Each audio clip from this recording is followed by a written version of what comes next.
Good evening, everyone. I'm going to call this board meeting to order at 7 o'clock. Could I please get a roll call? Beth Sapia. Here. Don Woodward. Here. Katie Knudsen. Here. Shauna Manthorn. Here. Kim McCormick. Here. Bree Woodward. Paula Kane and Here. Mark Sherwood and both Kristen Savage are both excused. Yep. We could stand for the Pledge of Allegiance.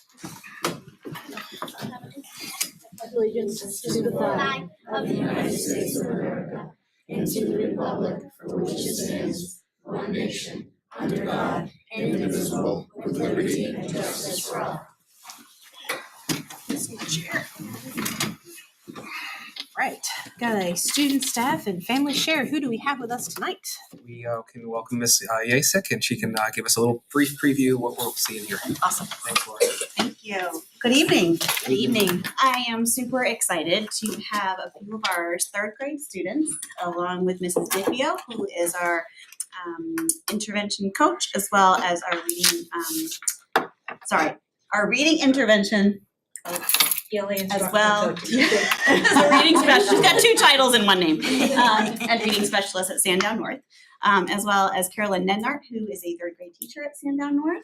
And their purpose of their presentation tonight is to share with you their habitat unit and projects that they have created that has been a work in progress over multiple months. And so what's really great about this presentation tonight is you'll get the perspective of the teacher and Mrs. Diffio's role in all of this, and then the student perspective as well in their engagement. So I'm super excited to have them come up and present tonight. Come on down. Welcome, everybody. Glad you're here.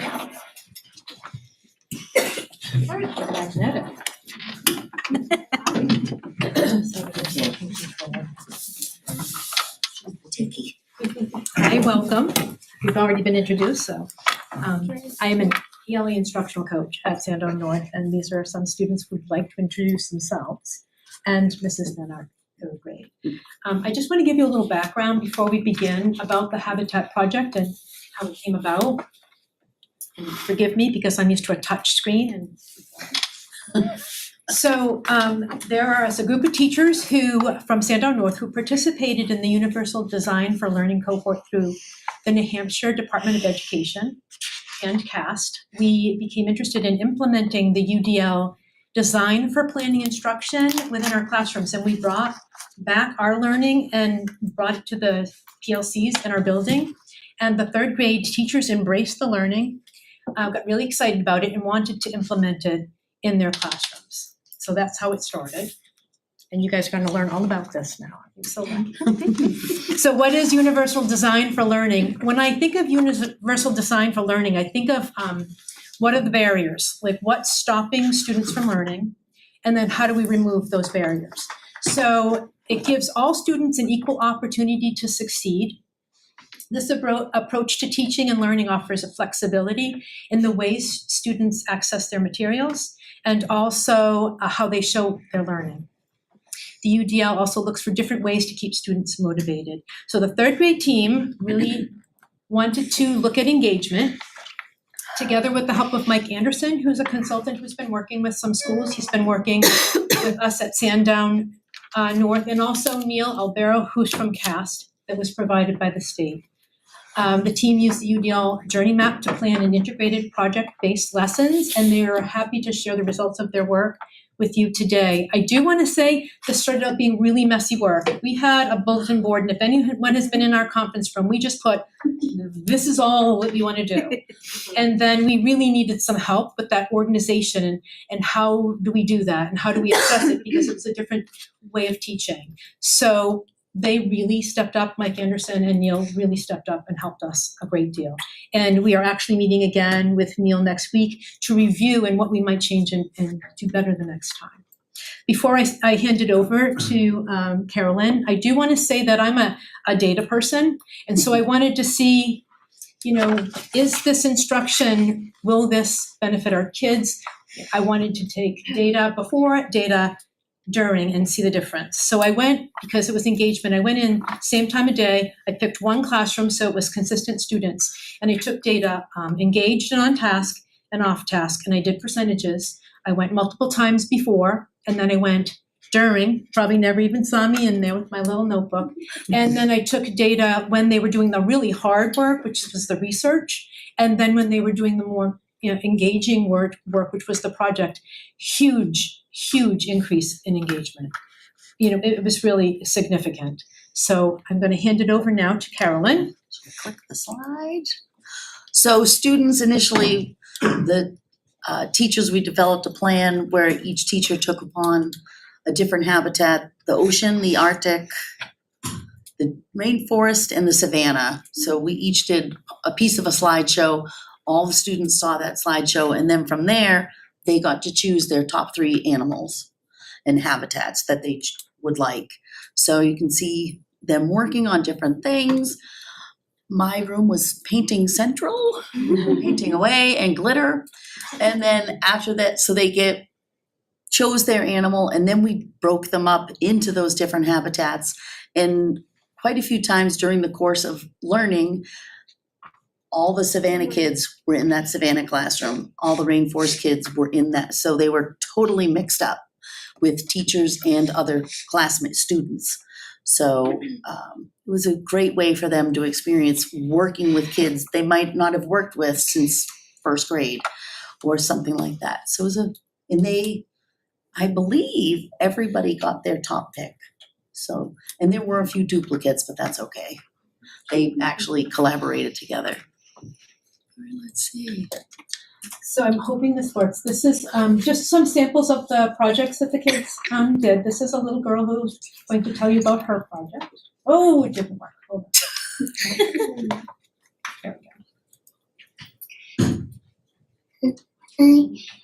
I like the colorful poster, and I learned about habitat of my butterfly is the rainforest. And then this is a young lady who made an Instagram page. You have to read some of the posts. And this is her explaining her. Hey guys. What I like about the animal project is that you had a choice on what animal you can pick, and I got to choose my favorite kind of owl. What I learned about the animal project is that snowy owls can fly anywhere, and their wings won't make a sound because they have fringed wings.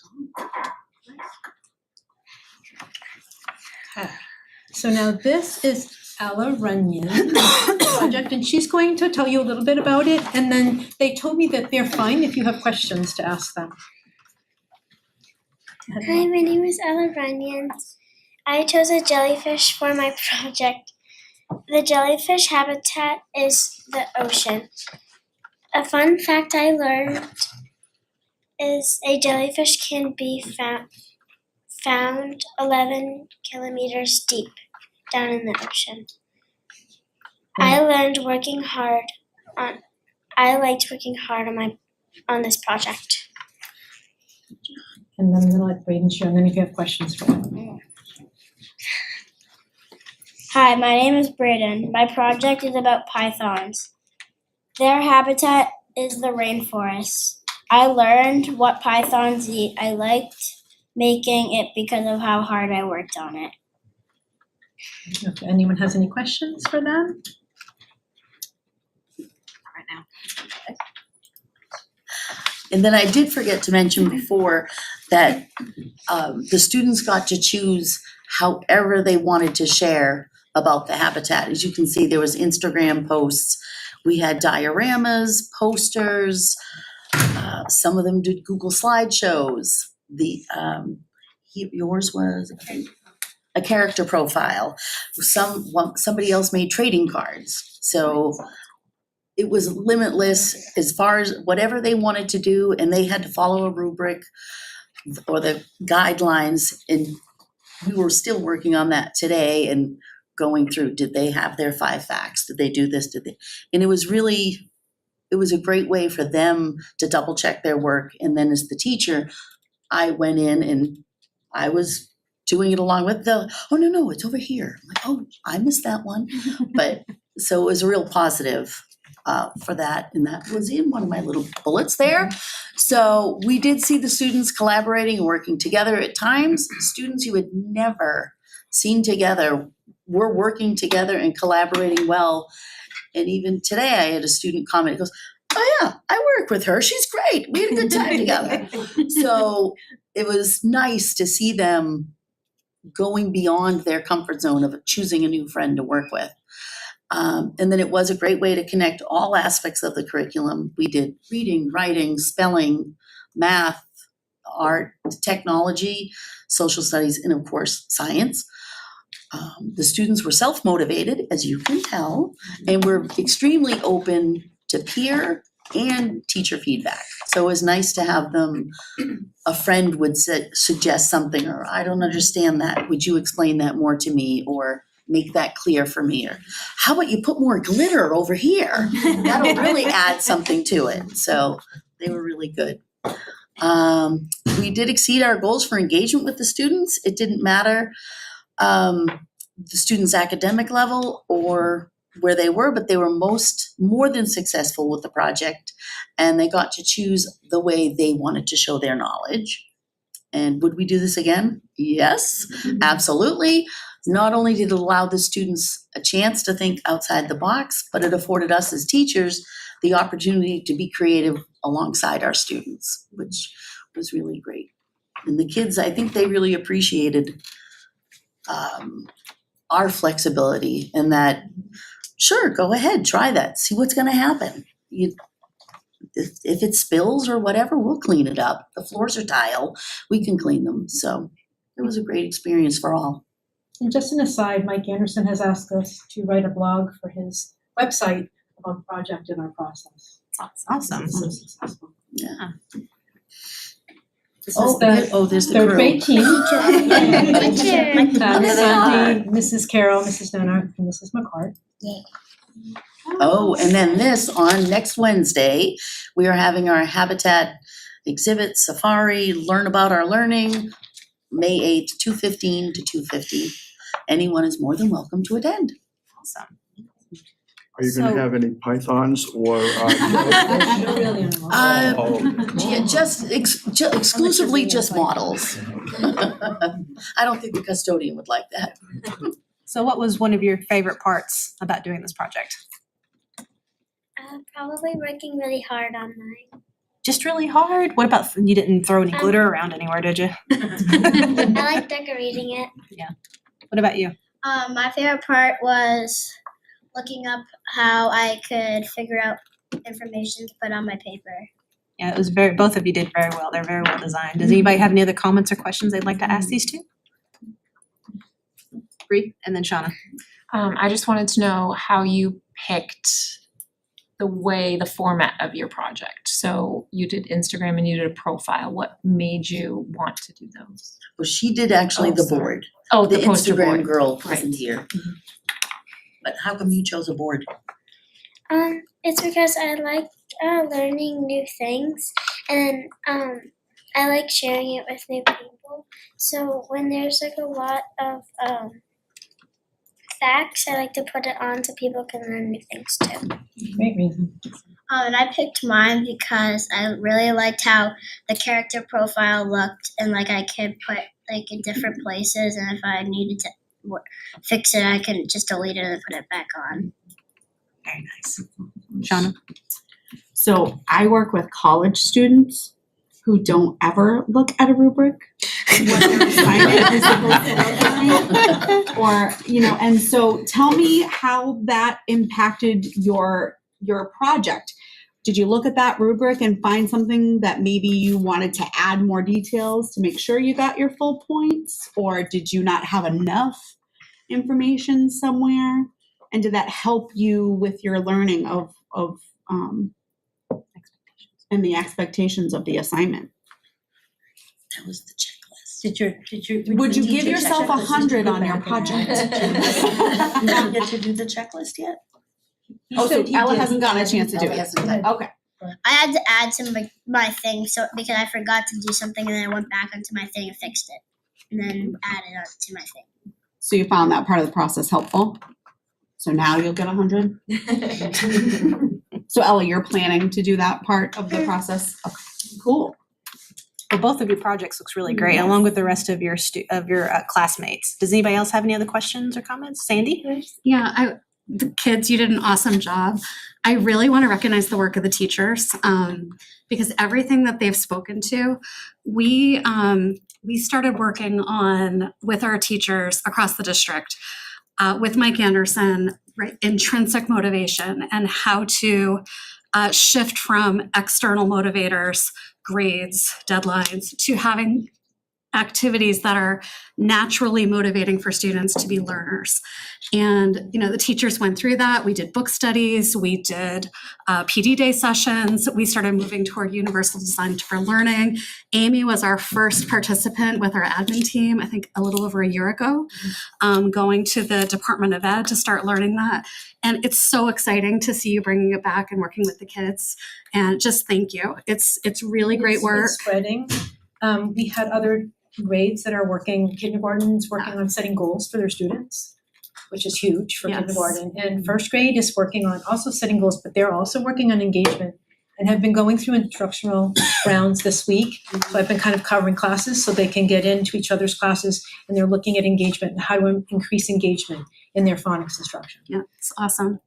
So, they're examples of teachers, right, engaging in the professional learning, taking advantage of the opportunities that we provide, and really bringing it back and working as a team collaboratively to bring it to students. And we can see the results of, right, kids really excited about their learning, which is what it's all about. So congratulations and really thank you all for your work. Thank you, guys. Thank you.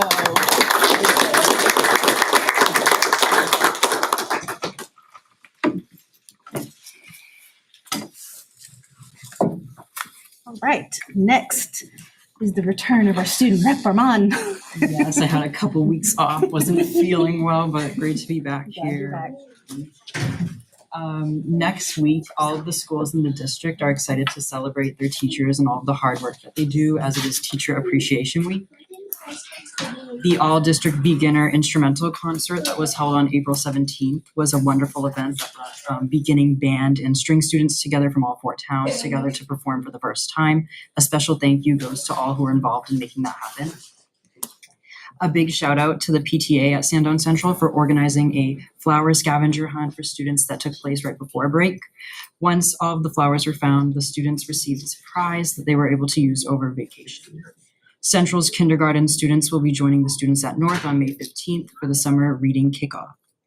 Sandown North is looking forward to SAS testing for students in grades 3 through 5 beginning next week. And with regard for the students that joined us today from Sandown, it was great to see their creativity on their projects.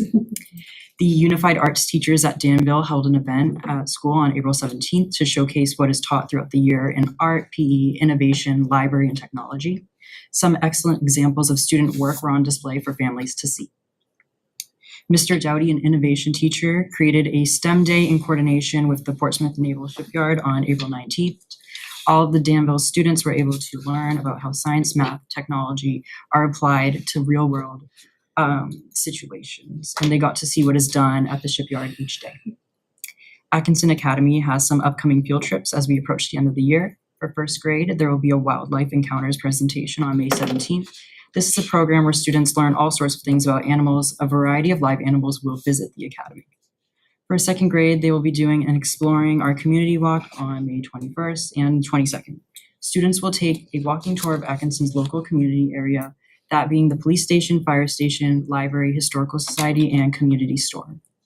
Fifth graders will be going to the Museum of Science on May 14th, and we'll be having a Mount Major field trip on June 4th. There will be a whole school enrichment day on May 29th at the academy. There are a lot of fun, exciting things happening at Pollard as well. Today, the 5th grade went on a walking field trip to the Plastow Historical Society. Pollard also recently had 40 5th grade students gather at the Fisher Cat Stadium to sing the national anthem. It was the largest turnout that Mrs. Glisson has ever had for students attending. Unfortunately, the game was rained out, but students still gathered there and sang to their families in the stands, and they got tickets for future games. Pollard also recently had their VIP dance provided by the PTA, which allowed students from all grade levels to bring a special adult with them to the dance. A huge thank you goes to the PTA for their hard work to bring back this event to Pollard and also make it available for all grade levels. Pollard held some Arbor Day events right before the vacation week. Students participated in Arbor Day themed poetry and poster contests. The finalists for the contest were invited and attended the Plasto Selectmen's meeting. Pollard also gathered as a school for a brief Arbor Day assembly, and the fifth graders took a walking field trip to learn more about Arbor Day. At the middle school before vacation, eighth graders had the opportunity to meet with current high school freshmen about the transition for high school this year as a part of the numerous events coordinated to prepare them for next year. They also visited the PAC to hear from a panel of high school seniors who recapped the many opportunities they took advantage of during their 4 years at the high school and how these choices benefited their post-high school plans. There will be numerous concerts, field trips, and end-of-year celebrations over the last 28 days of school at TRMS. The 8th grade celebration is set for June 11th at 5:30, and the middle school invites all school board members to attend. At the high school, the World Language Honor Society held their induction at 6 tonight. I just arrived from there. AP exams are scheduled to be held from May 6th to the 17th. Good luck to all the testers. Prom tickets are on sale for seniors until the 10th. Tickets are $65 and are being sold during lunch. National Honor Society will be holding their annual car wash fundraiser on May 4th from 10 to 2 at Sullivan Tire. And to conclude, there will be a district-wide release on May 15th. Thank you. So were you being inducted? No, so I was a returning member, Okay. but I did get to speak to the crowd in Spanish. It was great. Yeah. Nice. Yeah. That's awesome. Congratulations on that. Awesome. And we are definitely glad to have you back. Thank you. So, delegates and individuals, the only person I have is Paul Pizzolt. Linda, is there anybody else? No. Okay. If you want to, you may come speak right now. Thank you. You're welcome.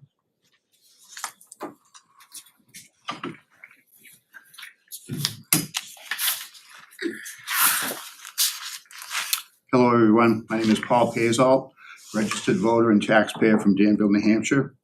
My wife Donna and I moved to Danville in 2018 to a retirement community.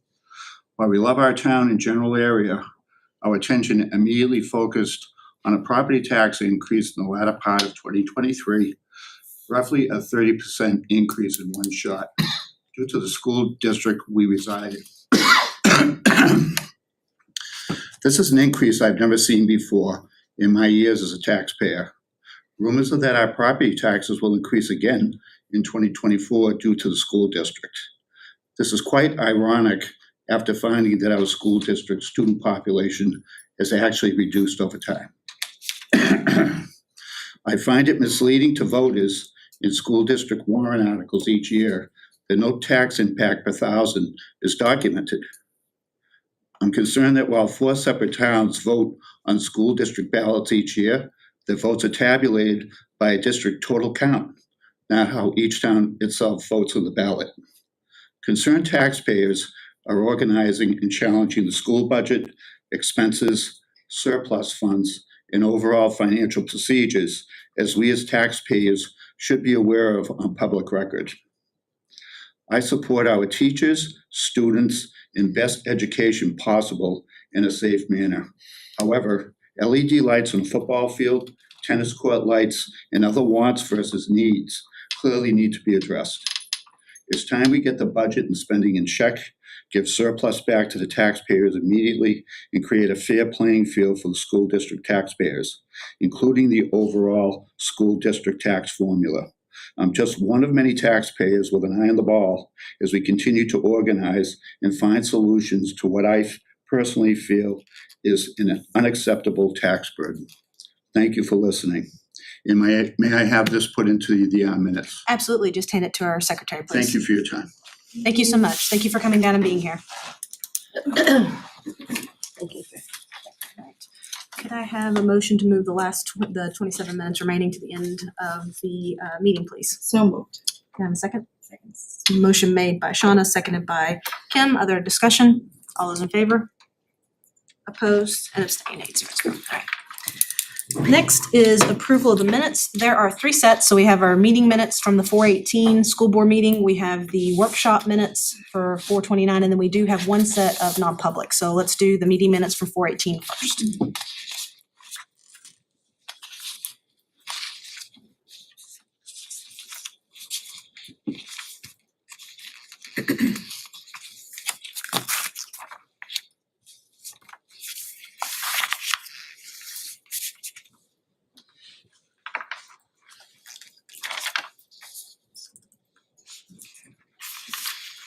move that we accept the minutes for the 18th meeting.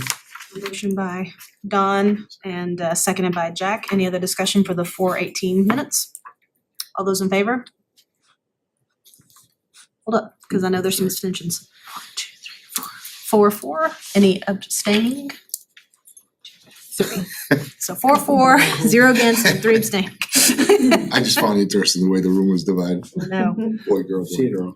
All right, next we have our workshop minutes from 4:29. The new layout.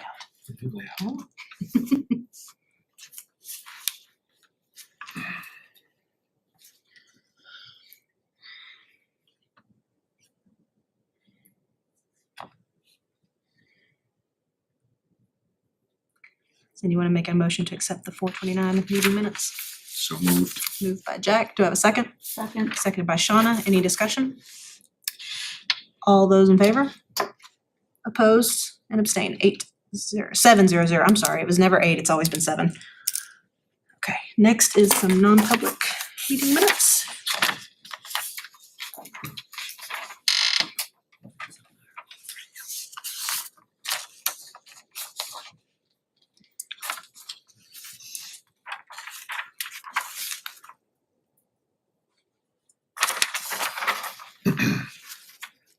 I move to approve those non-public minutes of April 18th.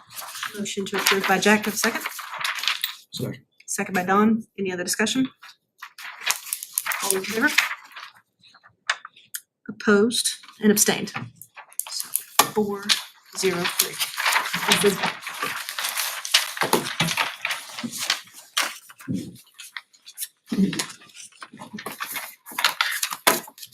Thank you. All right, first order of business is student council overnight field trip request.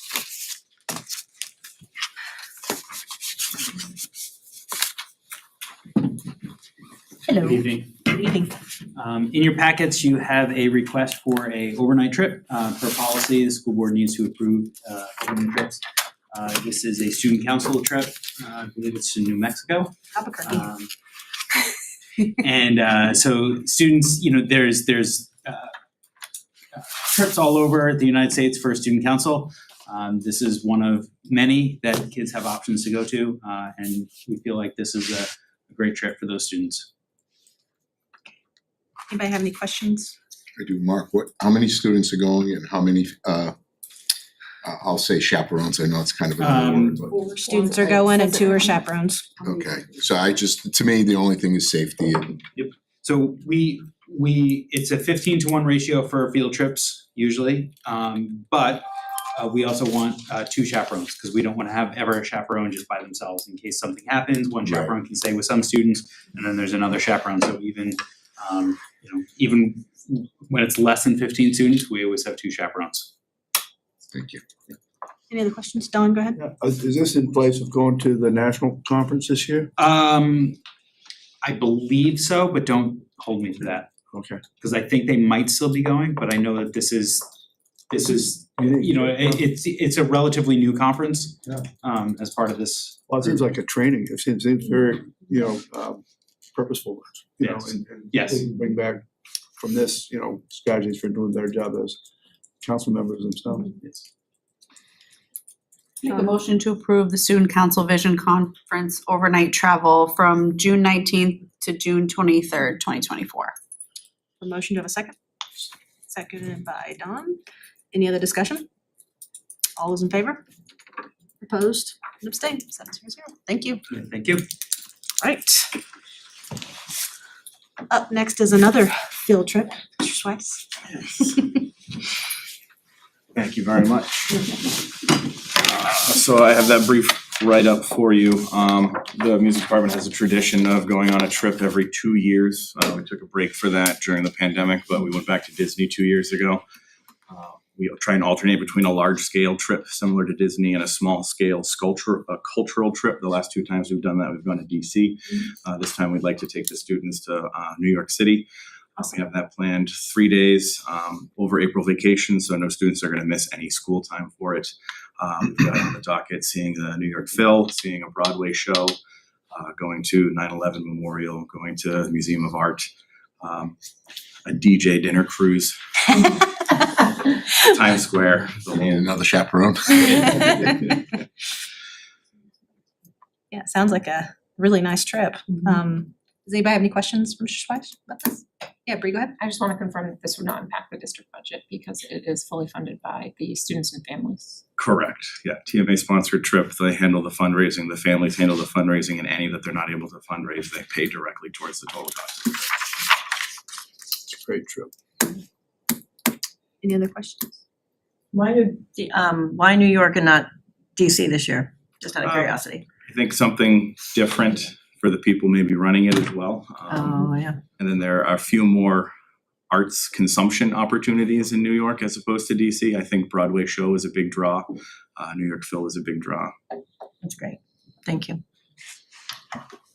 Someone want to make a motion? I'll make a motion to approve the Timberlane Music Department trip dating Saturday, April 26th, 2025.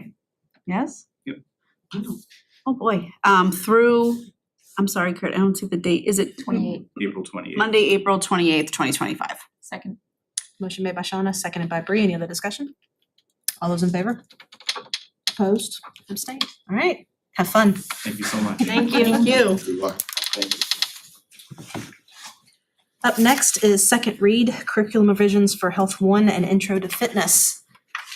Back again. Oh, yeah. So last time I was here, I presented the first read of some curriculum changes to both Health 1 and Intro to Fitness. So any questions on that? And there was that one change that was requested in a verbiage change from her to their. So that change was made. I don't know if it's reflected in the document that you have there, but I believe that change was made. It might not have been in your original document, but I think we got it updated for you. Okay. So there's that. Any further questions? Other than that, nothing else changed from the first read? Nothing else changed. Okay. That was just the only request from this group. Does anybody have any questions for him at this point? No? Okay. Does someone want to make a motion to accept these for second read? So moved. Okay. Second. Motion made by Kim, seconded by Shauna. Any other discussion on this? All right. All those in favor? Opposed and abstained? Thank you. So is that, just for clarity, is that for both the Yes. Health 1 and the Intro to Yes. Fitness, and then the Intro to Fitness muscular strength Yes. change as well? Yes, because nothing changed, correct? Nothing changed, the only, Other than that verbiage. correct. Yeah. Alright. Okay. Thank you so much. Thank you. Okay, next we have some policies. So we have two that are up for second read and adoption, which is policy BDE, which is Board Superintendent Leadership Team Standing Committees, and then policy GCEE, which is telecommuting for non-affiliated SAU staff. And at this time, I'm actually going to turn this over to Shauna because she is our policy guru. And let her. Why, thank you. You're welcome. Is that my new title? I don't know how I feel about that. Okay. I like it. So BDE, there are no changes since the first read. So essentially the superintendent leadership team is no longer an acronym that is utilized in this district. So we're asking for a second read and adoption that reflects the language that is being used, which is district-wide leadership team instead of SLT. It also allows flexibility for the superintendent to appoint staff that may be more appropriate to attend committee meetings. And so that's really it. In summary, nothing has changed except for some titles. For BDE? Or both? Yes, for BDE. Anything you want to say to about GCEE? Oh, sure. Sorry, I didn't know No, if we were you're doing fine. one at a time. It's all So for GCEE, just for clarification, there are no changes since the first read. It is a new policy for the district, but I want to make it clear that it's non-affiliated SAU staff, so it's not teaching positions. Okay. Would be, I don't know, Justin or Sandy, can you help me with an example? It's been a long day. Like, I don't know, payroll or something along those lines. Yeah, someone that would not work directly with students, someone that was not part of a collective bargaining agreement. Those are really kind of the two defining. Perfect. So I just wanted to bring that information forward too. And now there was one policy that's been removed since then. It was policy. Yes, so policy, yes, the bidding policy says that the, hold on. You're fine. It is DJE, which is bidding requirements. So I don't know if you want to, so it was removed from this week's meeting for a second read because policy committee only met today to go over those as directed by the school board. Policy committee is looking at all policies related to bidding and purchasing. We did make a lot of headway. I will say it's a little bit of a challenge with these two particular policies because they're reflective of both, for example, chairs and pencils and learning materials, as well as, HVAC and and roofing. So it's And curriculum materials. and curriculum materials, educational materials, textbooks, soup to nuts, essentially. So we're trying to tweak out which pieces of the policy related to bidding and purchasing should be designated and related to educational learning materials, building maintenance. And so we've made a lot of headway, and that should, it's a priority on our next policy committee meeting, and it should be brought for a second read after we get through that. But it's been a little challenging for us because, the policy is encompassing of all of those considerations. But even though the policy is not being passed to, the second read isn't happening tonight, we have already made a directive to the superintendent that no, anything over 20,000 has to go out to bid. So that has Correct. already been something that's being done. So even though it's not, the policy hasn't been up for a second read and adoption, that is still in effect. So Correct. that's not affecting anything. Which is why we felt it was important to take more time and make sure that we get it right so that it's reflective of what the board has already voted. Jack? Even though I've been passionate about this policy, I'd be the first one to admit it's a lot more complex and involved than originally thought. Sandy brought some aspects of that I wouldn't have considered because I don't deal with her bailiwick, right? So, is that the right word? I don't know. But yeah, so be patient, and there was a lot of great conversation today around that, trying to ferret out just the right, buying paper every week isn't the same as a project, and the purchasing fell under the policy covers all of that. It covers so all it's- of it, so you gotta work those details out. And Go ahead, I'd like to just thank Shauna for providing kind of a historical perspective to how we got into this, position of choices around, limits and the process. So great job today, thank you. Thank you. Any other discussion on these two policies? Yeah, Bree? On GCEE, last page, ad hoc arrangements. It just says temporary telecommuting arrangements may be approved for circumstances, but it doesn't say by who. I won't scroll, I'm sorry. So just like clarification that someone cannot designate themselves to work from home. So I think earlier in the policy, it does designate, who would be involved in that. Should designate the immediate supervisor. We could, yeah, certainly. I don't know if that's what you're referring to, which is earlier in the language or not. That is what I'm referring to. I don't know if that would reflect Bree's comments.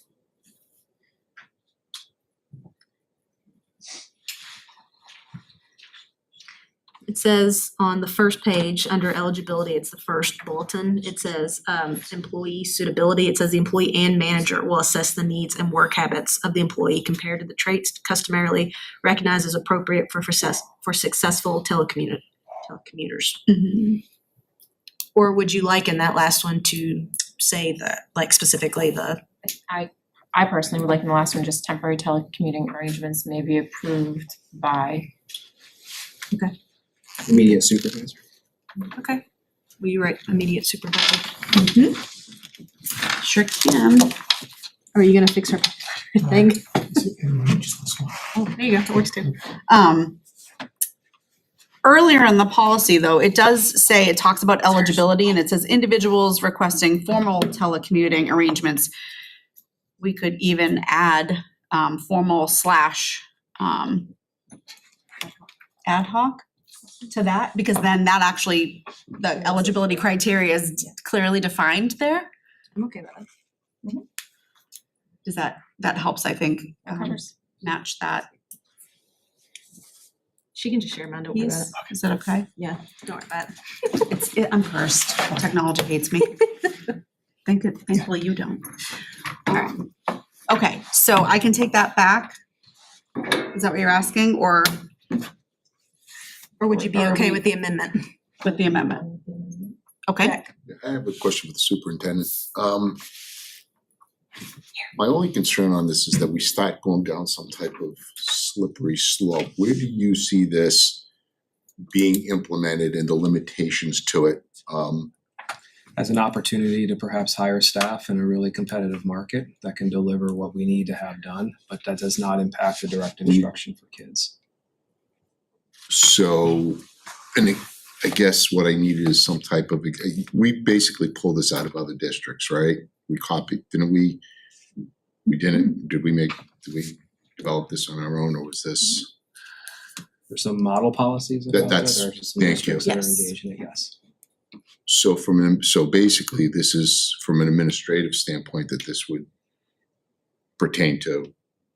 And how do you envision, do you have some vision of how this would apply in the real world? So if we have a position that doesn't work directly with students, that we are looking to fill, and we can't fill it by someone who lives in the community that can drive physically here, but the job could primarily be done virtually, it gives us that opportunity to secure that position. Can this be a cost saving? Potentially. Potential, yeah. It's another good motivation to have a process like this. I'm just trying to wrap and I'm not being critical of this, I'm trying to wrap my arms around where this would be applicable. Some people like working from home better than not. And I know just from someone that worked in an office and then got moved to a home office. Yeah. There are I'm hesitant pros to and talk about cons. any of it because I don't want any employees out there thinking that they're gonna get targeted and like move around. But here's an example. I didn't mean to put you on the spot. There's a lot of data entry across the district. Okay. Do we benefit from those folks being in our buildings and working with our staff? 100% absolutely. But we may get to a position where we can't find those people. So that could be a position that we would look and say, you live in Texas, you can have some data entry capabilities and you're able to fulfill that job for us. That's something that is an opportunity we want to consider at least. Anyone who enters data across our district right now that's employed, we're not looking to like, as an example, Jack, that's the type of stuff. These are not front forward student facing relationship building positions. And I've been asked the question, so I think it's a fair thing to let the public hear this. And as I sat here and read this more than a few times, I just wanted to get my arms around kind of what the concept was, and it's always good to voice it out in I think the public. this policy is a proactive approach. It's something that, our administration brought forward to us because we don't have a policy and Yeah, I don't disagree. we don't have the opportunity to do it, but we might. So wouldn't it be great to have something in place in case we come up against that? So I don't disagree with it. I'm just saying it's good for the public to understand that we're not going to be moving everything. Yeah, and the second side of that, it's not just about attraction, it's also potentially about retention. Great people that are currently here that are going to be maybe relocating that can do the job. So as we look at our staff openings, and we'll talk through that, I think when we get to the unreserved fund balance, the number of positions that we are looking to seek and hire and secure are great in number. Thank you. Okay. Let's do these policies separately, especially since we've made the amendment to GCEE. So do we have any other discussion on policy BDE at this time? All right, does someone want to make a motion to accept policy BDE for a second read? So moved. Moved by Jack, have a second? Second. Second by Shauna. Any other discussion? All those in favor? Opposed? And abstained, 7-0-0. All right. You know the amendment, so I'll let you make the motion. Yep, so I'll make a motion to amend the telecommuting SAU non-affiliated staff policy GCEE to add under eligibility individuals requesting formal and ad hoc telecommuting arrangements must be employed with Timberlane Regional School District for a minimum of 12 months of continuous regular employment, and the rest of the language that's already there. Okay. So I'm making an amendment first and then? Yeah. Okay, so I make a motion for that amendment. Second. Motion made by Shauna, seconded by Kim. You good, Linda? Okay, that was a long one. Any discussion on the amendment? All those in favor? Opposed? Abstained? 7-0. Make a motion to accept the telecommuting policy GCEE with the amendment made for second read and adoption. Motion made. Do we have a second? Second. Seconded by Bree. Any other discussion? All those in favor? Opposed? Abstained? All right. Thank you. You got your laptop right now. Well, let's see what happens. All right. Next is final voted budget for 2025. Who's going to be presenting on that? It's not necessarily a presentation, I mean, it's informational for you. We've discussed this information here before, but we wanted to bring it forward in kind of the full context to see if there were any questions or things that people wanted to dig into immediately. But essentially, it's the fiscal year 25 voted budget. You can see the percent increases there on that front page with the pie chart. Looking at a 6.5% increase for salaries, a 5% increase for benefits, and a close to a 4.5% increase for operating, for a total budget increase of 5.5%. You can also see the warrant article recap to the right. That's essentially like the 30,000 foot view of our district. Okay. Does anybody have any questions right now over this information? Maria, is there anything that you want to specifically highlight or point out? No. All right. Moving on is the school year 24-25 school calendar. So two calendars are there in front of you. One of them, I believe, is the approved one. That's the initial one that's there. And then one of them is what we're going to bring to you as potentially option 2 for you consider. In the past, we've talked a little bit about the scope of work that's going to be happening at the high school this summer. It is extensive. If you consider what happened at the middle school, they were working with putting in 4 HVAC units. We're looking to put 20 atop the high school this summer. So it's a significant project. So much so that what we're working to do is have roofers on site and working to kind of do some prep work while students are still here so they can meet some of the aggressive timelines that they have. EEI, the company that's going to be doing that totality of that work, has expressed some concerns about the timeline with our current calendar. You can kind of see on that calendar when we've got staff coming back, which is a little bit before students, and that transition for teachers into the classroom that is likely to be a construction zone is of concern to us, but also allowing us to kind of prep what needs to be done before kids even come, also a concern for us.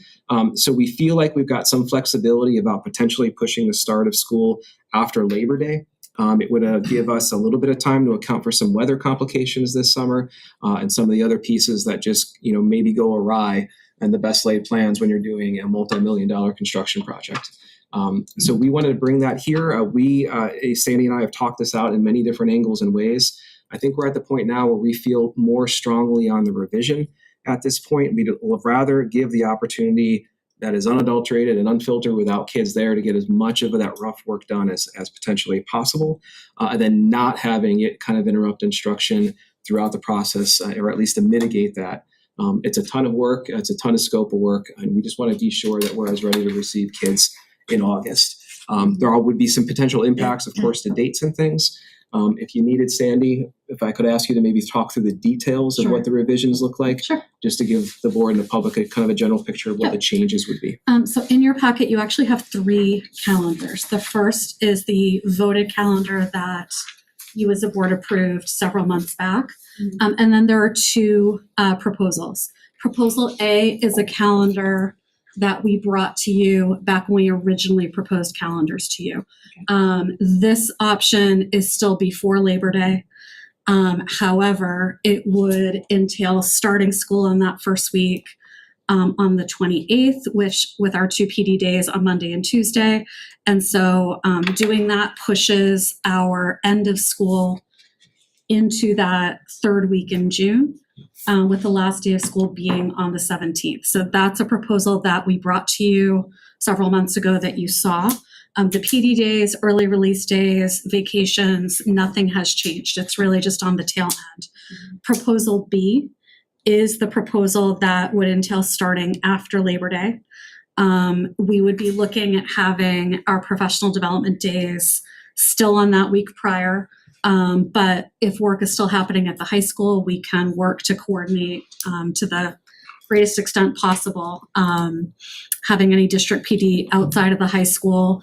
But yet we also know that we need to provide access to our staff to the building who have to get classrooms ready to start school with students after Labor Day. So that will be something we'll have to monitor. But this plan, really, again, nothing has changed with regard to PD days, early release days. This plan pushes us back an additional 2 days from proposal A. So rather than ending on the Friday of that second week in June, we'd be looking at an end of school date on the 19th, which would be an early release day.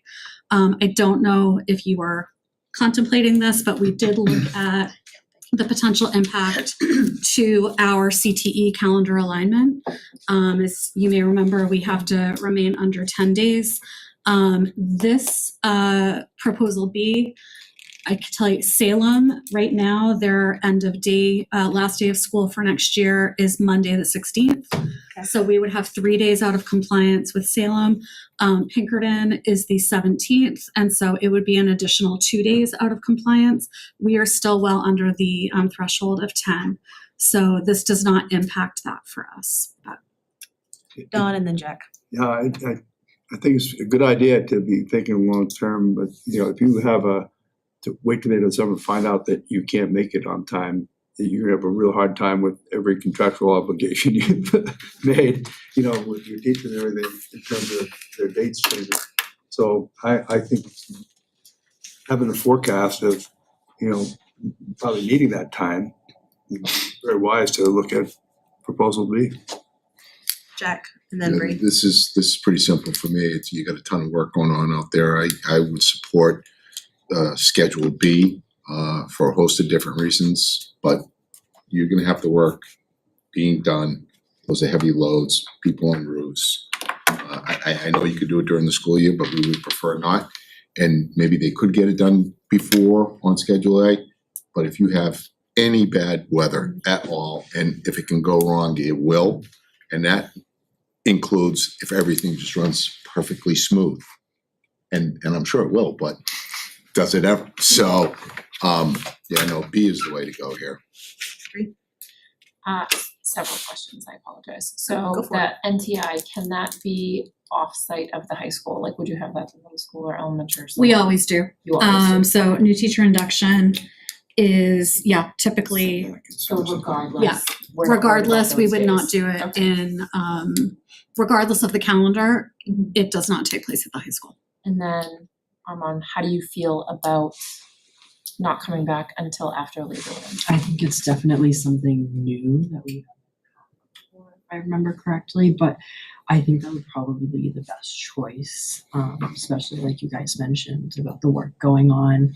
It would probably be the best option. You'll be a senior next year, right? Yeah. So how do you feel about, because if we do option B, that means your last day of school will be the 19th, which means that would put your graduation. Well, no. Their seniors get out.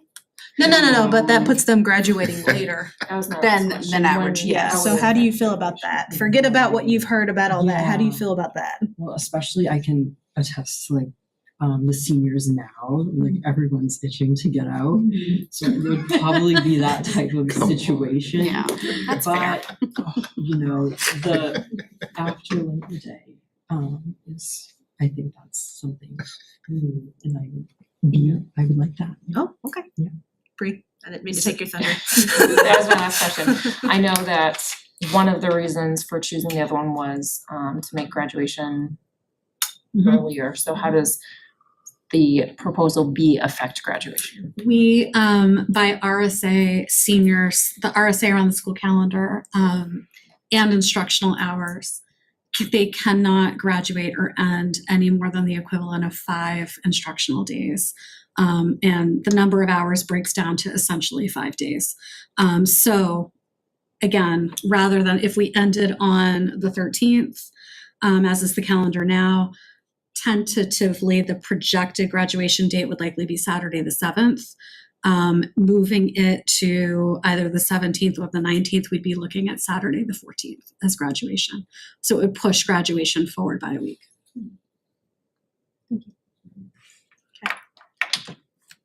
Anybody? Graduation this year is The 8th. their birthday. Yes, Donna. I just wanna thank you, Sandy and Justin, for your depth of looking at all of this from so many different angles, and just the proactive approach and being hyper aware of the budget, the folks that voted for the budget and the things that need to be repaired, and getting those done in a timely manner, and relation to students, staff, and the communication about it. So thank you for really weighing all of these considerations and presenting us with a few different options. Jack? Safety learning on the front end, couple extra days in school on the back end, right? So that's kind of what we're weighing out. And I think safety and learning, at least for me, would be a priority. All right, well, it seems like we've had weigh-in from all parties. Does someone want to make a motion or anything? Make a motion to approve the 2024-2025 school calendar under proposal B, meaning the start of the school year would commence after Labor Day and potentially end June 19th, 2025. Second. Motion made by Shauna, seconded by Kim. Any discussion?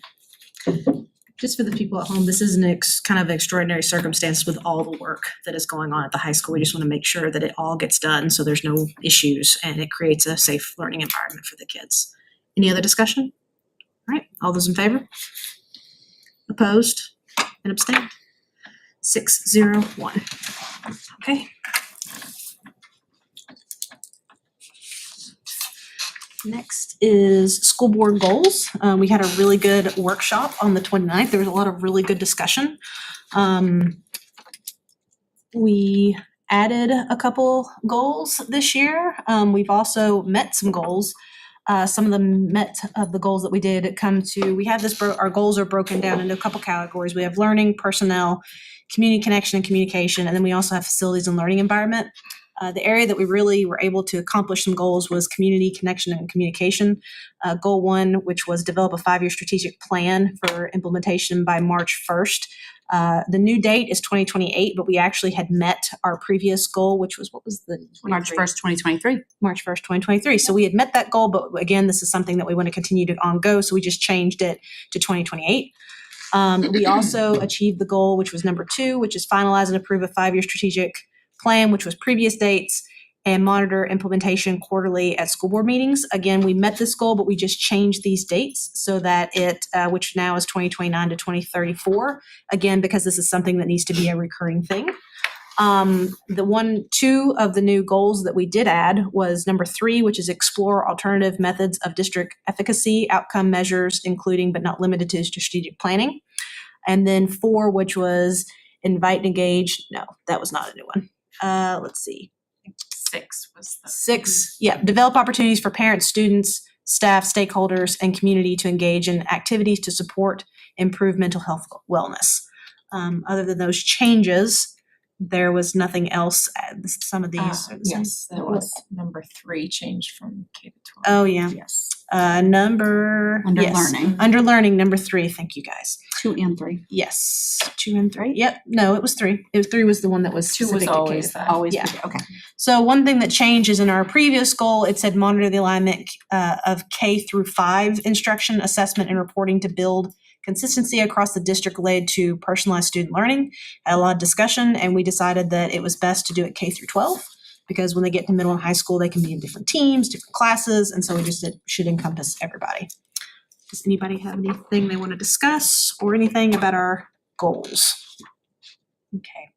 I do need action. Could I have a motion to approve our school board goals for 2024-2025? We approved the school board goal 22-25. 24-25. Motion made by Don, seconded by Jack. Any other discussion? All right, all those in favor, raise your hand. Opposed and abstained, 7-0-0. Next is a facilities update. Carl, I'm locking myself in here. Good evening, everyone. Hi. Evening. As you can see, you have a lot of information that I've provided for you this week. I just want to emphasize that the pond dredging is 100% complete. The irrigation is almost complete. They assured me that we should be up and running by the end of this week, but they got a day late for some reason this week, so I don't know if that's going to be happening. Phase 1 of the lease is absolutely complete now. The final invoices were submitted this week. We're moving forward with a lot of projects. We're getting busy for the summer. We're already starting the roofing. We're already starting controls wiring at the high school. Next week, we're going to start hanging mini split in the administration areas of the high school. So we're moving along. It's getting exciting. If you have any questions about anything that's in the report, please feel free to ask. I don't want to go over everything. There's just too much to cover. Quite lengthy, that is for sure. I did, this week I did submit all the work orders that we currently have open and also the ones that we've closed in the last 30 days to kind of give you an idea of what we do behind the scenes.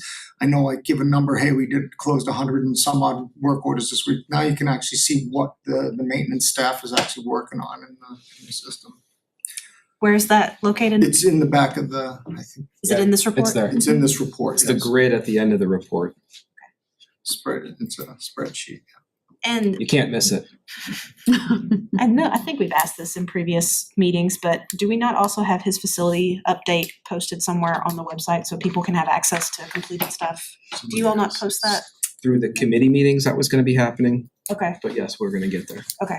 Yeah, because there's a lot goes in, and like you said, we would be here for hours if you sat and probably read through every single one, so. So one of the things that you're pretty much seeing exactly what I bring forward to the facilities committee when we have them. So this would be the agenda for the facilities committee as well. So that's what you're getting is what I provide to that committee. Very detailed. Don? Just a question, when you're talking about the window, what's the 100 wing? Is that the whole length of the building front to back in the 100 hallway? Yes, it's that section. It's not the entire side, is it? It's pretty much the science classrooms on the 100 wings. So it's the outside? Yes, the outside windows on that wing. The window project was approved kind of late in the process, so we weren't able to get everything involved, everything coming for this summer. We were given an option where we could have put false walls up for the entire building and then install windows as we get them in. I kind of shot down that because I don't think we wanted false walls and doors up in a school that's operational. I want real windows. So we'll do what we can this summer, which will be that 100 wing. I'm trying to get the front doors replaced because that facade is just rotten apart. And then next summer is when we'll finish the rest of the The whole thing the next summer? the rest of the single pane glass. So it's a 2-year process. Yeah, okay, I was looking at this could be a 5-year process depending on how you. Well, we're not doing all the windows. It's just the single pane stuff, so. Okay. Jack? So, every time I go to the supermarket, I usually get to I told Justin the story, I think. I get to the cash register and there are the high school kids working the cash register. And I always say, where do you go to school? Where do you go to school? I go to Timberlane. I'm on the school board. If I can give you one thing, what would you like? And the last time I was at the register last week, the girl goes, can we please have new windows? It was incredible that some kid working the cash register said that. My question, I guess, is, was this the original plan was to do the 100? I know we had discussed some different options and then doing some of those other wings and not putting up those false walls. Was this the original scope of work that when we were given the options and we said, no, we don't want to put up the false walls? Was this the original scope was to do the 100? Okay. In each wing, how many classrooms? I can't remember. Are there 3 classrooms each side per wing or is it 5? I don't know. It depends on where you're talking. Each hall's different. Each hall's different, each area is different. Okay. And then that scope of work I see on the paving was, because I remember there was like, if I remember correctly, the last couple of facilities updates, there was 3 or 4 projects that we were gonna pave, three different scopes. Was all that, is this, some of that work new? Cause I know some of it's handwork, Some of it is it's definitely work. Some of it is definitely new. I was trying to get bids for some things just so I had better to do it prices all to at go. once, I Right. get it. And then I just had it as alternates in there, so. Okay, thank you. Does anybody have any other questions? Yeah, Kim, go ahead. The high school darkroom renovation, I've never been in there, so I don't know how big that room is. It's tiny. Yeah. But how, the flooring replacement for, is that $41,000 for the So floor? we have to do an asbestos abatement and then put the new flooring down That's why. in that area. So the one above it, the 4,000, is that the abatement? So it says asbestos. Oh, sorry. What page are you on, Get to Kim? me. 62. On page 62, sorry, you're right, Paul, thank you.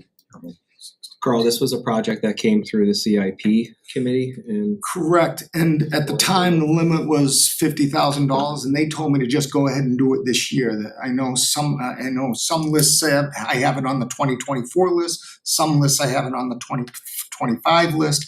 But when it came through CIP, it was under the $30,000 threshold, and they said just go ahead and do it, and it's right around that $30,000 level, so 62, right? So does the abatement, What is it? it's $41,000 for the floor So- replacement.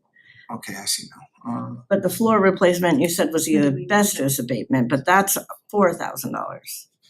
But this was on a CIP list that this board has already approved. No, I was just curious. No, I know, but I'm just saying that it was already approved in the fall. Is that correct, Justin? yeah, they felt- Hold on a Yeah. second. He's trying to figure. Oh, I'm sorry. No, you're You fine. guys Just were just done. wait a second.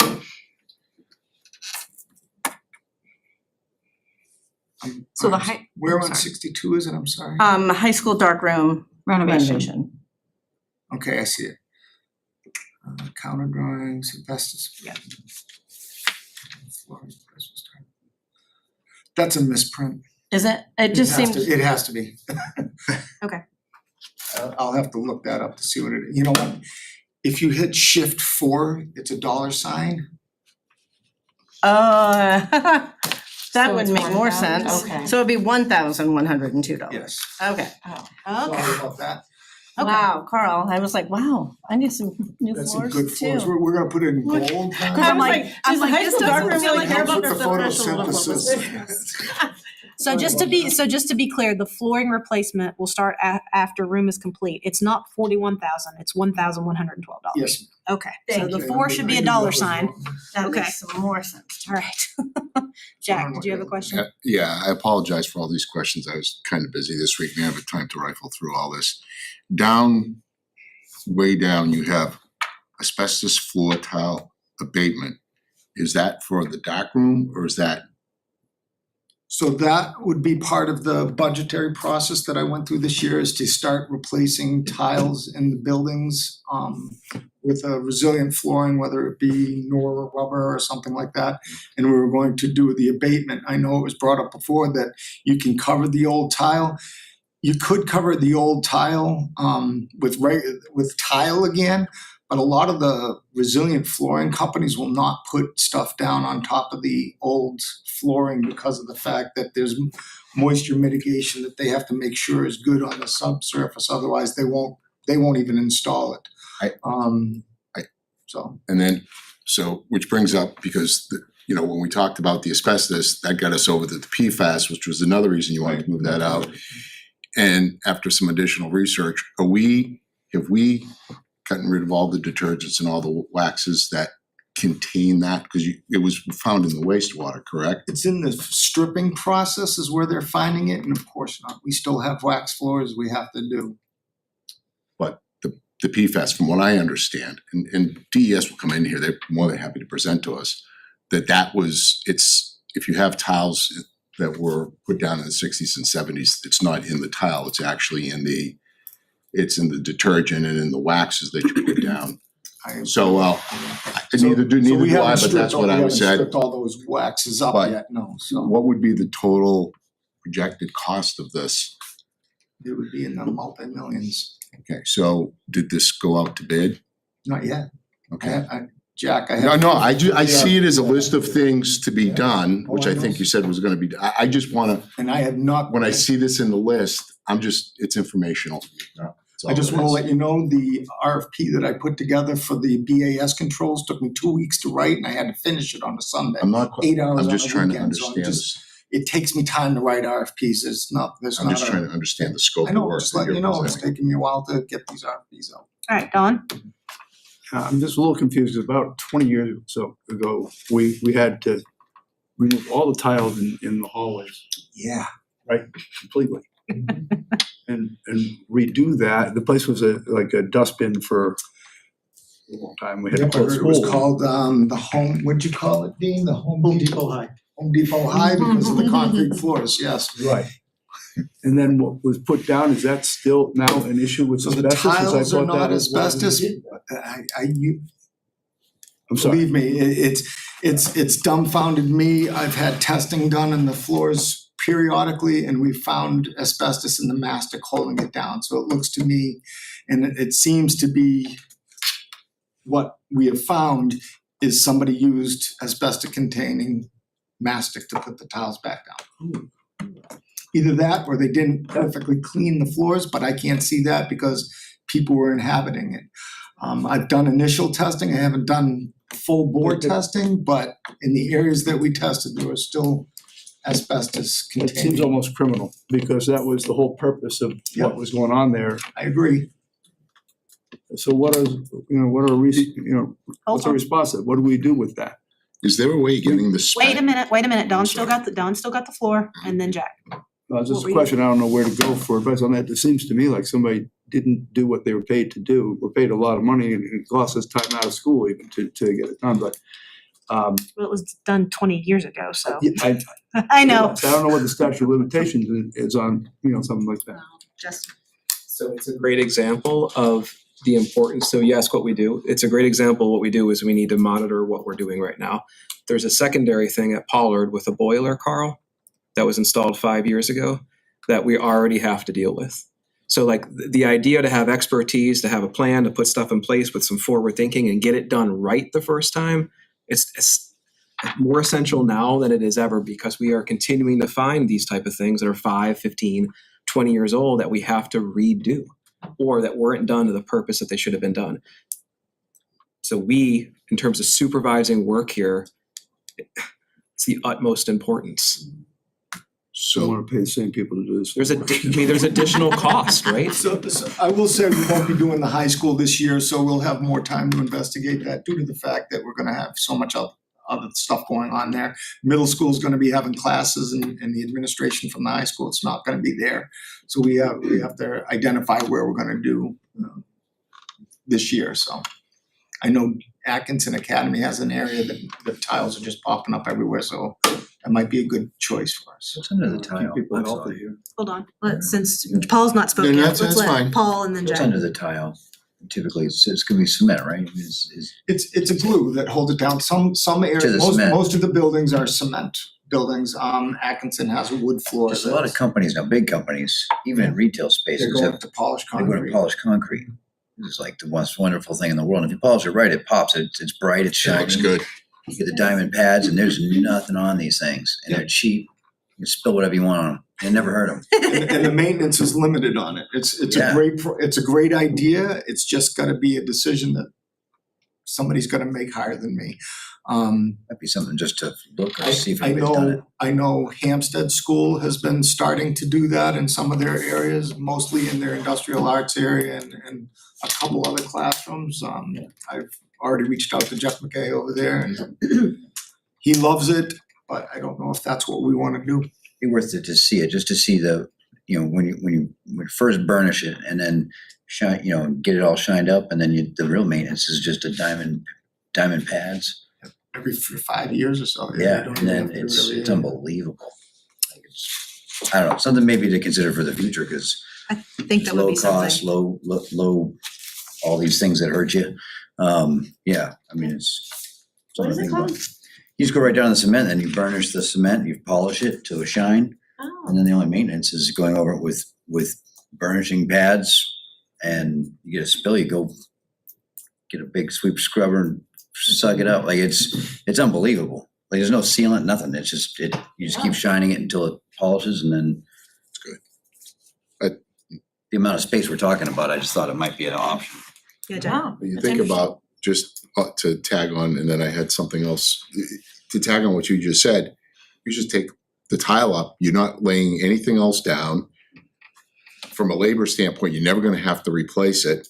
It looks like $1 million. You can do it in a bazillion different colors. I wanted to do it in my basement. The only issue is if there's any moisture that comes up from the bottom, you kind of lose it. But I think that's a great idea, Paul. Well, then It before really you is. do your next thing, then is the board willing to direct the superintendent to kind of go down that avenue? So it's something that's. I would love to know how much something like that would cost. So let's figure it out. Okay. I'd love to look at that, yeah. Okay. All right, your next thing, Jack. Yeah, the second thing is realizing what we're going through. I think the documentation and having the specifications, when they put down those tiles in the high school, there should have been a spec for the glue. Absolutely. We should have the materials that we used, the glue that was used. Should be abatement It should all be, records. it should all be documented somewhere, you would think. And there's one thing I will absolutely, I mean, when I first came to you, I said, I can't find this, the filing system around here was lackluster, to say the least. And changing. You know, that's why I can speak about this openly. But we should be able to go back and see what was actually used. And if you can determine what was used, then you'll know whether it was the new glue or they didn't take the rest of it up, right? So I'd bet my second kid, not my first kid, that you probably won't find that documentation. I'm only kidding. I'm kidding. My favorite shape.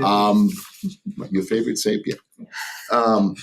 But try and find that. That would be interesting, but I know you won't. It's non-existent. Even the asbestos abatement records. Yeah, are gone. but moving forward, those specifications are, and my guess is when we do business with EEI, those things are all in your documentation.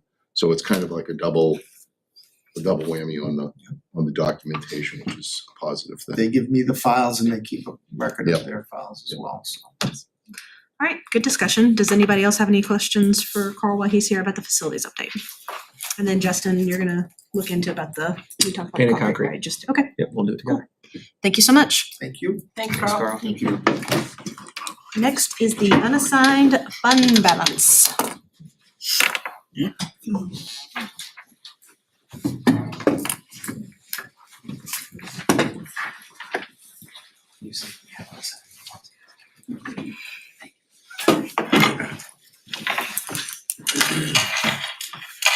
Evening, so Maria and I are gonna do our best to like demystify the unassigned fund balance, and we wanna walk you through a couple of things to be able to do that. So I'd like to start by just doing some definition about actually what it is, set up a timeline in terms of how that number will morph and change over time, and then when it actually becomes static and solid, and then potentially leave you with an analogy that I'm hoping that makes sense for everybody here.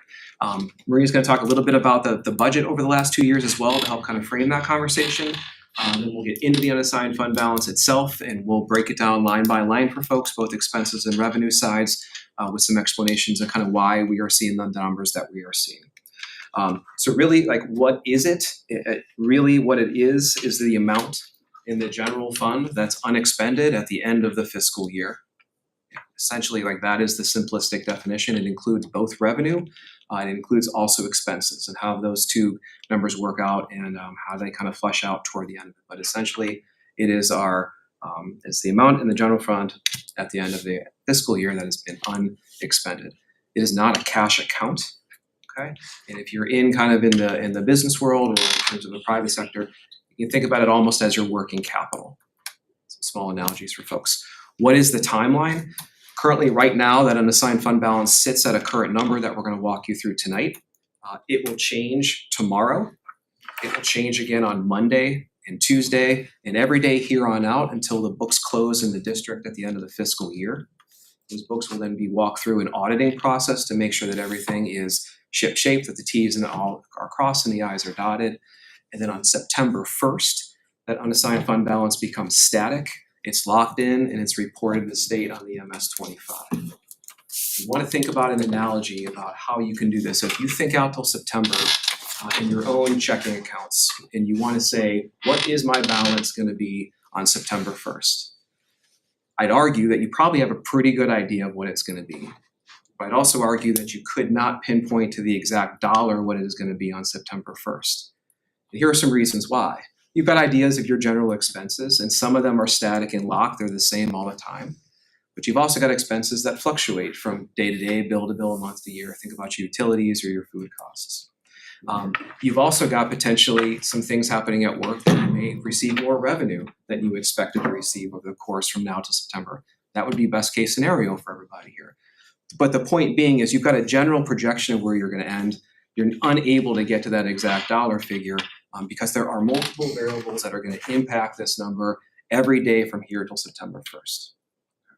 I'm gonna pause for a second. I'm gonna have Maria kind of talk through the last budget years. We've had an increase in the school district's budget over the year. There are reasons for that. It's important to be able to understand and talk through it. And then we'll come back to the unassigned fund balance number for this year. So as Justin said, we talk and I asked Justin if we could make a presentation of what had been the bullet points of the increase in the last 2 years in the budget, because I keep hearing over and over that, the budget has increased so much, the taxes have increased so much. So I think it's important to explain to people where those increases are coming from and what flexibility or what of these expenses is discriminatory or not. So as you can see in the highlights, we have, so over the last 2 years, the budget has increased 15.5 million. That's a 20.3% growth in 2 years. The main contributor for that increase, which makes 55% of the increase, $8.5 million is allocated to employee salaries and benefits. So that alone, 55% of the increase in the last 2 years is employee salaries and benefits. Then we have 13.3% increase, which is 2.1 million, allocated to the annual payment of the $25 million lease. So we added 2 million to the budget for the payment of the lease. That was voted in a warrant article, as we all know, and that had to go into the operating budget. Obviously, if the 2 million is not paid in full for the annual payment of the lease, that will go directly back to the taxpayers. The next line is 9.9% increase, which is $1.5 million allocated to special education programs. Again, something that we have no way to cut, is something that is required. The district has to provide these programs to our students, so it's not something that we have a lot of flexibility on. If you add those three first bullet points, that's 78% of our increase in the budget that are completely, we have no flexibility, is required, and it has been voted by the voters. The fourth line is 9.8% increase, $1.5 million allocated to infrastructure and maintenance. The next line is 5.1% of increase, $796,000 allocated to transportation and food service. Again, services that are required for our students. We don't have flexibility. We have to provide those services to our students. The next line is 3.2% increase, or $500,000, no million, I apologize for the mistake, allocated to capital reserve contribution. Again, this is in the warrant article every year in the warrant, which states that if we do have additional capital funds, we will place them into the capital fund. If we don't, that goes directly back to taxpayers. So it's just. And then we have 3.5% of increase, $546,000 allocated to technology upgrades. As we all know, also the technology in our buildings have been aging along with the buildings. So Ken has a marvelous job of planning and has a very good rotating cycle of replacing technology. We have an amazing camera system, amazing building security systems that have been updated the last couple of years.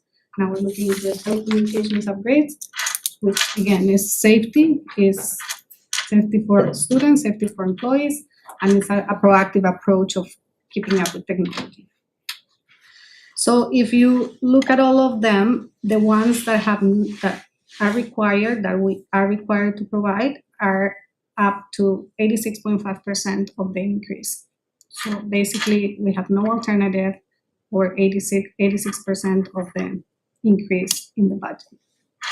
So it's not different also than all of us at home, right? So 4 years ago, our grocery bill for the year was $5,000. Now it's $7,500 because everything went up. So it is a huge increase. We all recognize that, but it's something that is not individual to Timberlane Regional School District. We all have seen it at home. Every company has seen it. Every business has seen it. It's just the way we are doing business now. So I hope this helps to give a perspective to all of our taxpayers of where the increases are coming from. Could you just give a reference to the board for these two detailed sheets for their? So, so I added these two reports, which have the graph at the bottom. One is for the increase from 23 to 24, and the other one is from 24 to 25. So I tried to add enough detail to be specific on what the increases were, and not too much detail to make it overwhelming for the regular reader. I also make sure that I added if it was an warrant article on that specific year, or if it's something that is coming from a already approved CBA. So if you read the two reports, it will give you line by line where the increases came from and which one has been voted and what warrant article was voted on there. So maybe we'll hit the pause button for a second before we get into the unassigned fund numbers and things. Are there any things that people need to flesh out, discuss, or questions they have specific to kind of the budget review? Great. So I'm just wondering, with the employee salaries and benefits being the vast majority, does that include retirement? The state retirement, yeah. Well, it also includes the retirement incentive that is fading out. But yeah, the retirement that we pay, yeah. So I would just say that it's 8.5 million isn't going directly into the pockets of current teachers in the district. Is that correct?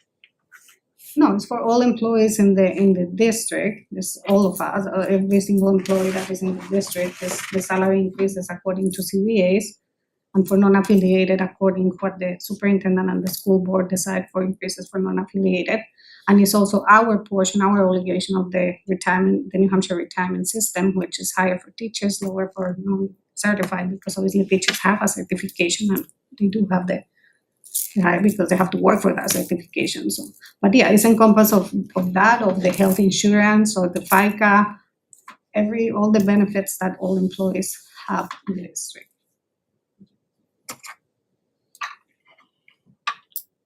And with the state's retirement, wasn't it a couple years ago that the state actually stopped? They still continue to pay into the retirement system, but they just lowered it and the schools had to pick it up. Is that correct? A couple years ago? No, so every 2 years they change their contribution rate that the employer has to contribute. Oh, okay. So it just varies. Okay, thank you. Over the last 50 years, it just goes. Okay, thanks. I think we're good. Okay, we'll get into the unassigned fund. Dean, could you put down, I think maybe it's 3 pages down from where you are, it's just a pretty simple list. Is that all right? 86. 8016. Page 86, is that what it is? Oh, that's all I could have done.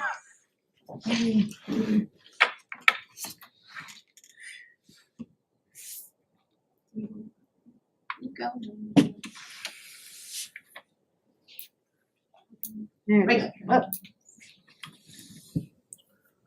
That's good enough. Thank you, Dean, you're doing a much better job than I did.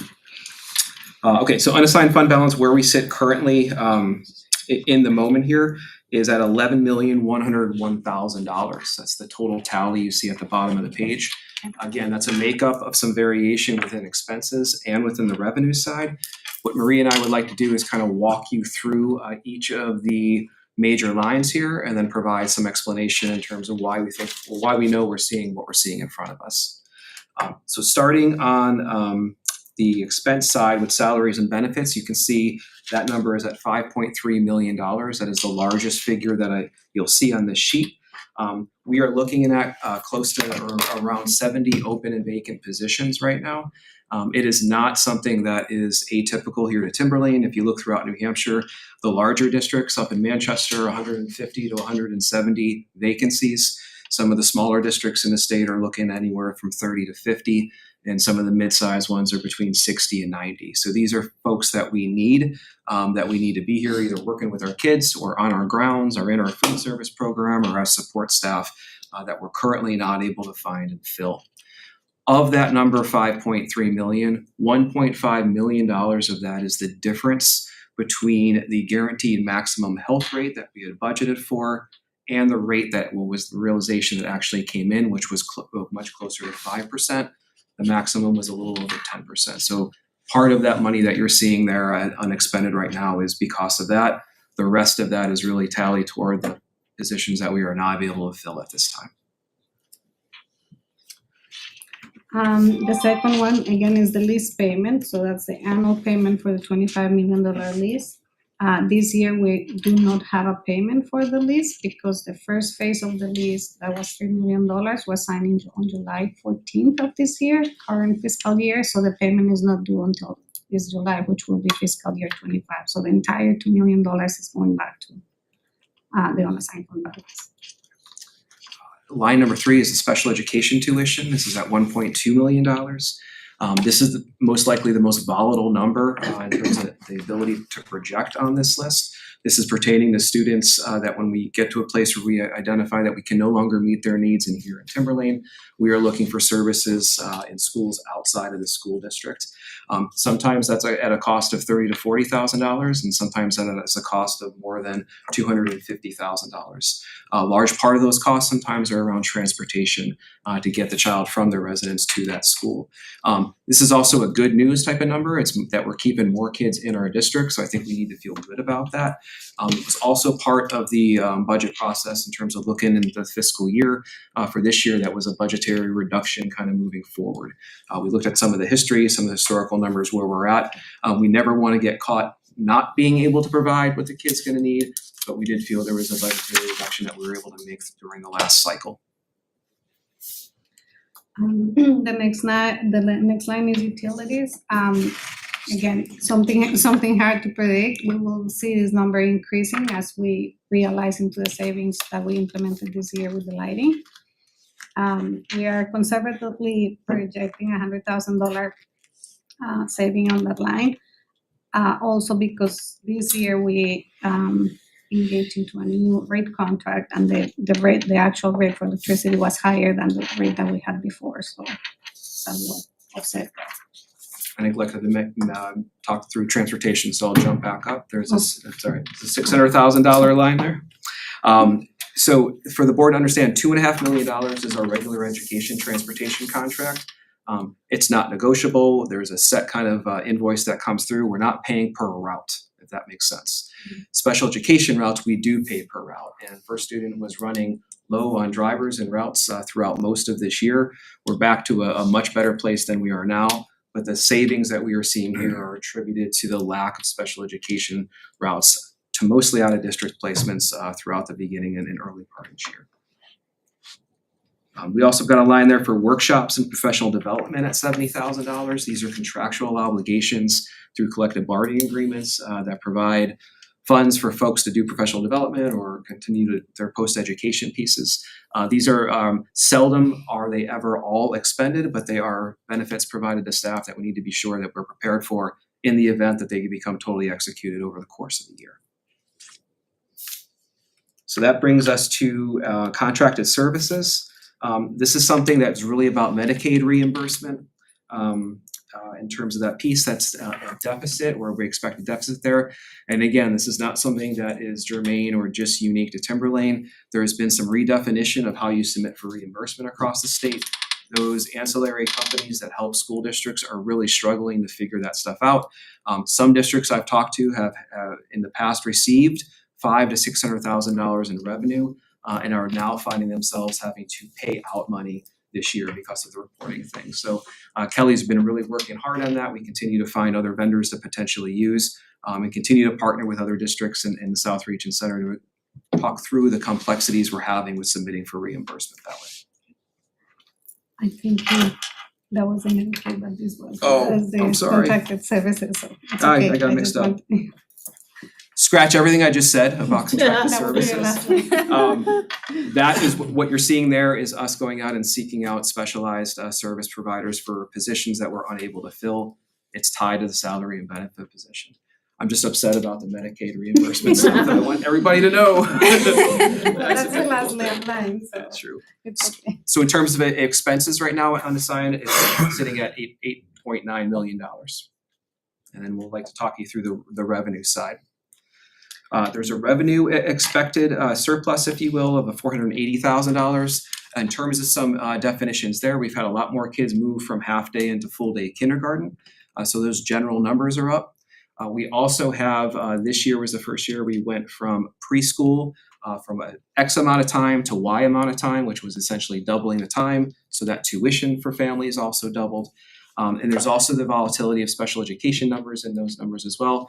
If the child's identified and they're going into kindergarten and the special education team is recommending that as placement, that child attends tuition free to that program. So there's some variation across the years from that as well. The next line is $350,000 additional revenue from interest income. Right now, we are nationwide at a 22-year high of rates for interest rates. This is something that we had seen in the last 20 to 24 months. It is expected to come down as inflation gets more controlled by the Feds. But well, this year indicates it's a good thing for us. We're expecting about $350,000 more coming in. That is completely unexpected, and that's no way to estimate or budget for that. We also have the $950,000. That was one of the lines that we had to encumber last year. It was for the high school boilers that we paid the invoice, and I said it will be offset this year with the revenue incoming from the trustee of the trust funds. We cannot request the reimbursement until the project has been complete and sign off on everything. So once the project is completed and we have all the inspections on, then we can submit for reimbursement. So the trustee of the trust funds will give us that money this year. So I have to account for it this year. The emergency contingency fund is $500,000. That if you remember last year it was a warrant article that we placed with $500,000 for a special emergency contingency fund. So that is coming back to taxpayers because we didn't use it. So that goes back to the unassigned fund balance. I gave you the description of Medicaid already. I'll do it again because it continues to remain a problem for all of us. We're going to continue to partner to try to make sure that that becomes smoother over time so we can see on the revenue side the numbers that we should be seeing for that. The thing that kind of Marie and I talked through that shocked us a bit as we looked at this piece was the salary and benefits number and the number of positions that we're unable to meet and hire and fill. And I think a couple things to point out to you about that. Again, that number is around 3.8 if you remove the guaranteed maximum rate from that line. But think about the impact here. One is that at times it allows us only to meet our minimum obligations in terms of when we're running a deficit of that staff. At times throughout the year, it does not allow us to meet our minimum obligations for students and families. On the other side of that, we've also asked our staff to do more. So there is a fatigue with staff. There is an overburdening on the staff that are currently here because the work doesn't necessarily decrease that's in front of us. So we were doing a lot of sharing of that stuff. People are stepping up to the plate. All of that is goodwilled, and I'm proud to work in a place where folks are doing that, but that will only last so long. So it's something also to be kind of mindful of. So those are two things that we wanted to kind of point out that way. I think about if we're able to get fully hired and we're able to get up to this staffing level that we're able to meet our minimum requirements, maybe as a district we can think about exceeding those and kind of pushing things forward a bit. So that was kind of the primary conversation we had toward the end, and wanted to be really clear about maybe the impact of that number and those numbers around salary and benefits and what they'd mean for positions and the impact that they could have on student learning moving forward. Yeah, I also want to point out, once you remove all those special items, the 5 million, the 2 million, you ended up with about 2 million, which is the regular unassigned fund balance that our district has experienced in prior years. So again, it's a year with extremely special circumstances that we have no way to foresee them, especially when we budget a year and a half in advance. So Marie and I would like to support any conversation the board wishes to have around the unassigned fund balance. So the books close September 1st, right? June 30th. June 30th, but then it goes off September 1st. We have the audit in July, and then the final reporting to the state happens on September 1st. Okay, so at what point, whatever monies is left over in the unassigned fund balance at that point in time, when does whatever is left over that goes back to the taxpayers, when will the taxpayers see anything from it? So after we report it to the Department of Education and the Department of Revenue on September 1st, then the Department of Revenue will start their tax rate calculation, which is they take into consideration what we're getting from the state, what we're getting in other additional revenue like kindergarten and whatever. And then this total unassigned fund balance is an offset of what will be required to the funds that will be required to raise from taxpayers. So it's a complete direct offset to that amount. So that happens in October. Okay. Tax rate settings happen in October. So real impact, January. So January. December, December, January. we'll get our tax bill, bills. Anybody have any questions? Bree? So with the tuition revenue of, it sounded like an unexpected higher amount than anticipated because of the elongated preschool pre-K experience. Those contributing factors, yes.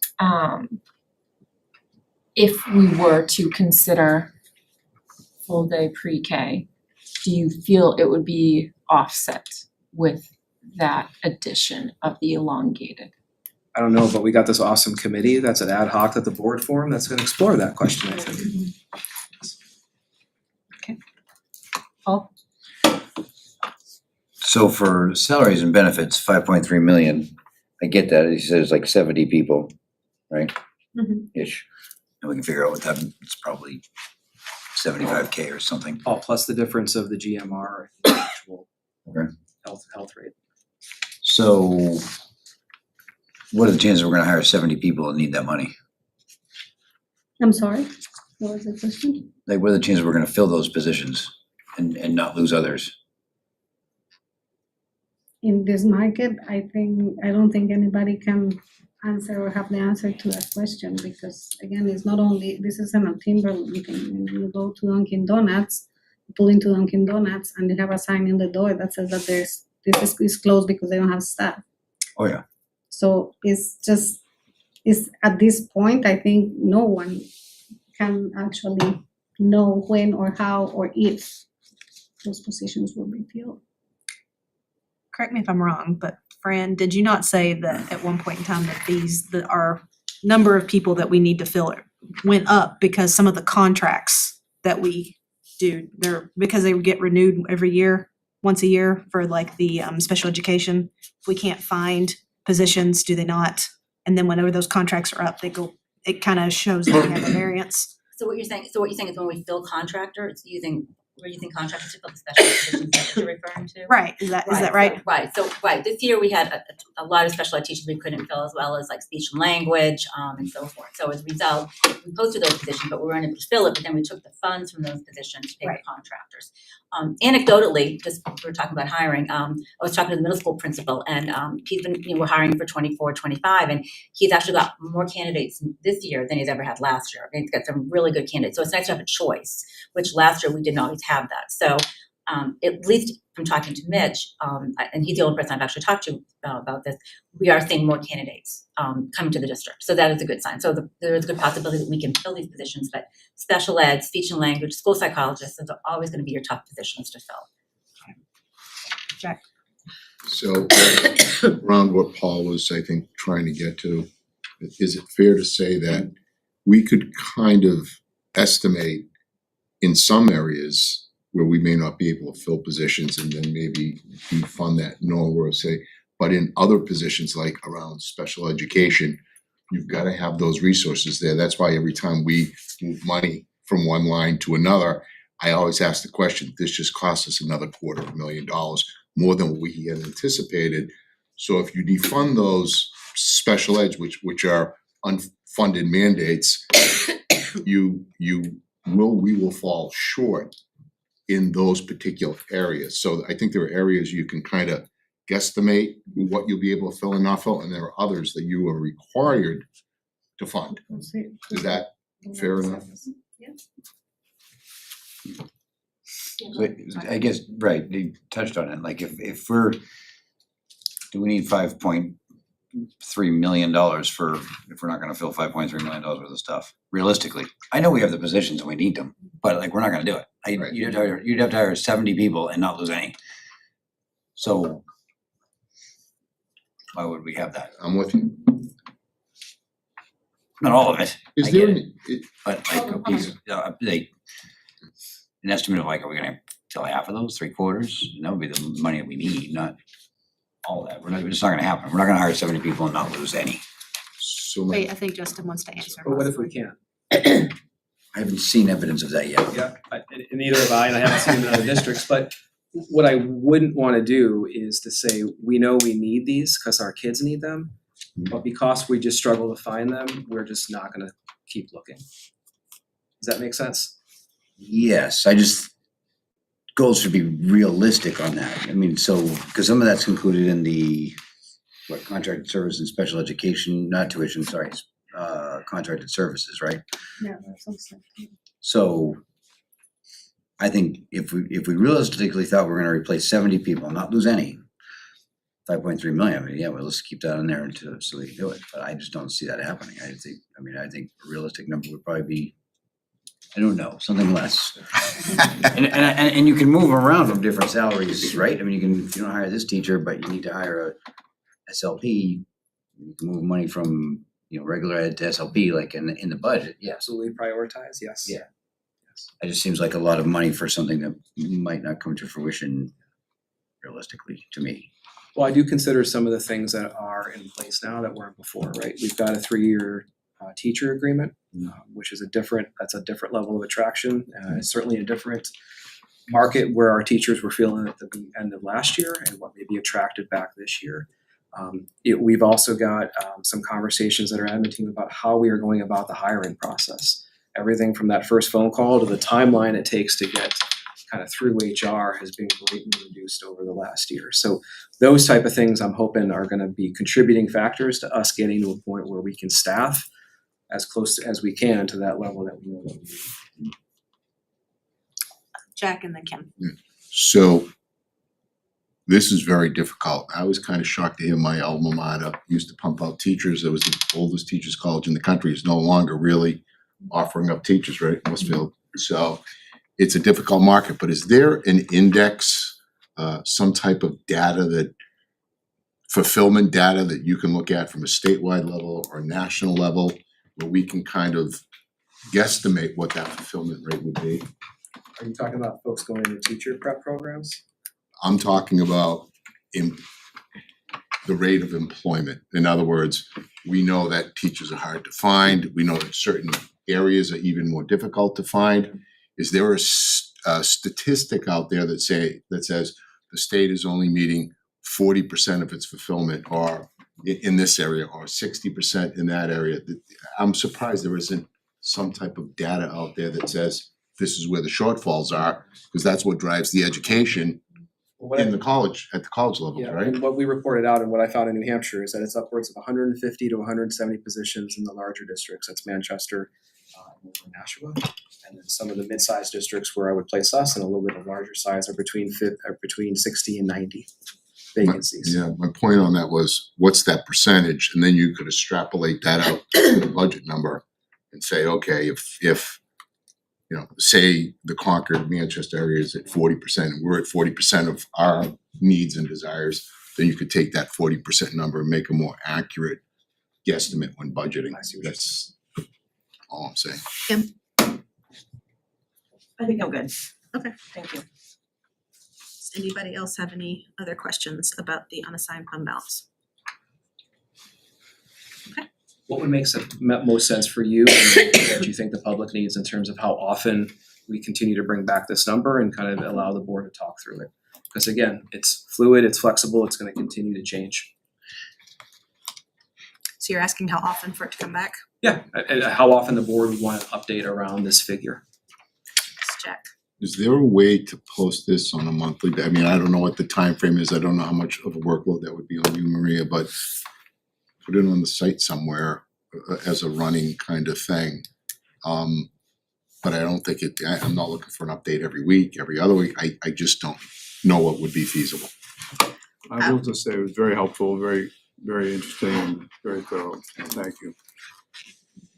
I would suggest possibly leaving like this list that you have currently that's up, that we have that you went through that had the expenses and revenue, maybe just once a month, like this is what it is today, but then in the next month, this is what it is now, just as something so people can see, you know, as it changes. Like, did something change? Did something not change? I don't think it's any extra work, so we're going to be tracking it. So Right. just about reflecting it, so.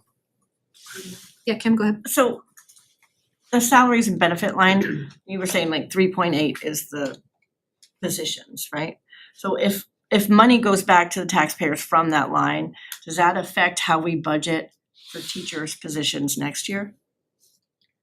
Like if you were giving the money back from that line to the taxpayers, is that money still budgeting? Are we still budgeting for those 70 positions next year? Yes. Even if we do send back that money? Yeah, because that's just the remaining of this year. So as Justin said at the beginning, all what the unassigned fund balance is, the beginning unassigned fund balance, which is what we ended up last year with, plus any revenue that comes from all sources, right? From the state, from tuition, from the capital fund, and anything that comes into the district. So you add those two, then you subtract everything that we spend in everything, right? Supplies, salaries, benefits, equipment, everything. So really is beginning balance plus revenue minus expenses. That's your unassigned fund balance. So that's independent to this year. That has nothing to do with the budget or next year's budget. Is the actual day-to-day operations of what we're experiencing this year. Anything that comes in and anything that goes out. At the end of the year, what you end up with, that's the unassigned fund balance. So it's the same, like Justin said, at home, right? You have your salary, you get paid every 2 weeks. That's all the income that you and your husband or you or your family gets in the year. And you have all your expenses, your mortgage, your groceries, your car payment. And at the end of the year, everything that you brought in minus went out, that's what you end up the year with. It's exactly the same thing. That's what the unassigned fund balance is.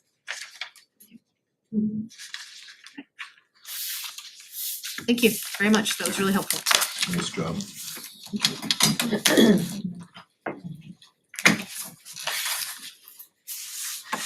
Give just a minute, because then it's an administrator's report. I will go first. I don't have a lot of new information since we just got back from vacation. But just to remind families, I know schools have been sending notices to parents, but we started state testing this week. Our middle school students had language arts and reading yesterday. Today they had mathematics, and our elementary schools are starting their state assessments next week. So we're looking forward to seeing how our students do. And other than that, there's not a lot of new news that I've got, so I'm going to pass it over to Justin. All right, so we'll talk RFPs first.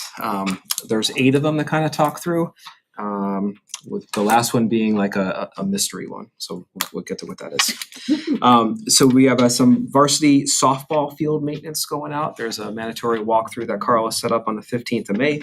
And though that request for proposal will end on June 4th. So we'll get to that date. We'll see what week comes in. We'll come back with some recommendations for you. There is also a cabinet replacement out right now for Danville. Again, there's going to be a walkthrough on the 15th for that. That will also close on the 4th, and we'll be looking to bring back recommendations after that date. The remaining ones are updates for previous RFPs that have been discussed here. One is around the HVAC controls. There was a kind of a pre-bid mandatory yesterday. We had one vendor show for that. That is going to close down the road pretty shortly, and then we'll bring a recommendation back to the board for that as well. The mowing RFP has closed. We did have one vendor that attended the mandatory walkthrough. They determined that they were not going to be submitting a bid. They thought the specs of what we needed in terms of the timing around when our schools and fields needed to be done were just too restrictive for them. So right now we don't have any proposals to look at or bring forward with you around the mowing piece. There's also two tech pieces out there. One is for services and VMware. That is closed. Ken's going to be looking to work with us and bring back some recommendations to the board shortly. There's also an IP office upgrade that it's out. That will close on the May 9th. And when that does, again, we'll be back with some recommendations for the board to consider. And there's also the last one around video intercoms. That's going to close on the 10th. The mystery one is kind of a little curveball that I think policy committee also talked about today as well. There is a mystery science curriculum that we are looking, or instructional resources that we're looking to purchase. This is from a single source provider, or what would be considered a single source provider if we were going through the grant management system. The current bidding policy would require us to go out to bid for this, but it's very difficult to open a bid for a single source or a non-competitive provider. So I know there was discussion at committee about that. This is a curriculum purchase. It's an educational decision. It's got its own kind of vetting process through the Curriculum and Instruction and Assessment Committee, but just wanted to bring it before the board. We're not exactly sure what we're asking for, whether it's to waive policy or to sit tight and wait to see what policy does, but if they're materials we'd like to move forward with. Going out to bid doesn't make sense in terms of how it's defined. We have a separate process for that we've already moved through for approval, and wanted to see if we were able to move forward with that purchase. And also for the policy committee, that the importance of the language around single source and non-competitive bids. So hold on a second, Jack. Yeah, I know, I thought I read it, I thought it was in our policy, I know I've read it in other policies about single source educational materials. I would be more than happy if the administration wants to waive that policy so they could go ahead and move forward with it. I mean, it's single source, it's pretty straightforward, and that should definitely, we talked about it today at policy, and I, that's pretty simple stuff. So if you want me to make a motion, Katie, I'm more than happy, or if the administration is ready to move on that, so. Great, we are ready to move on. Right, so I'd like to make a motion to waive policy for that single source educational. Mystery science. Mystery science, thank you. I'd like to second it. All right, so Jack made the motion to waive the bidding policy for the mystery science, and Kim seconded it. Any other discussion? All those in favor? Opposed and abstained? Okay, good. All right, a couple more things just moving forward. We are looking to organize the first meeting for both the CIP and facilities committees. Those hopefully are going to get scheduled over the next week or two, and then we'll be able to set the annual calendar and get our first meeting together to discuss mission, vision, and goals for both of those. So looking forward to those fronts. An update from the budget committee. Really good idea surfaced out of that we want to tie those facility tours that the budget committee sponsors in the fall to already existing well-attended events at our schools. So we're working with our principals around what kind of schedule would make sense, and hopefully we're going to get a large amount of the public out there that are already going to be there. And it's an opportunity for us to kind of show to show them the building, all the great stuff that's been done, and all the stuff that needs to continue to be required to be worked on. So stay tuned for those dates for April. Okay. Wanted to let the board know we've talked about potentially working with the debt collection agency around food service and tuition. We did send a letter to all families today, kind of outlining what that process is going to look like. I'm raising it here because we really would like this to be kind of a community rallying point for all of us. One of the things in that letter that I wanted to highlight was that if you are either in need of free and reduced lunch, or you may know somebody that is in need of those things, those forms are in that letter.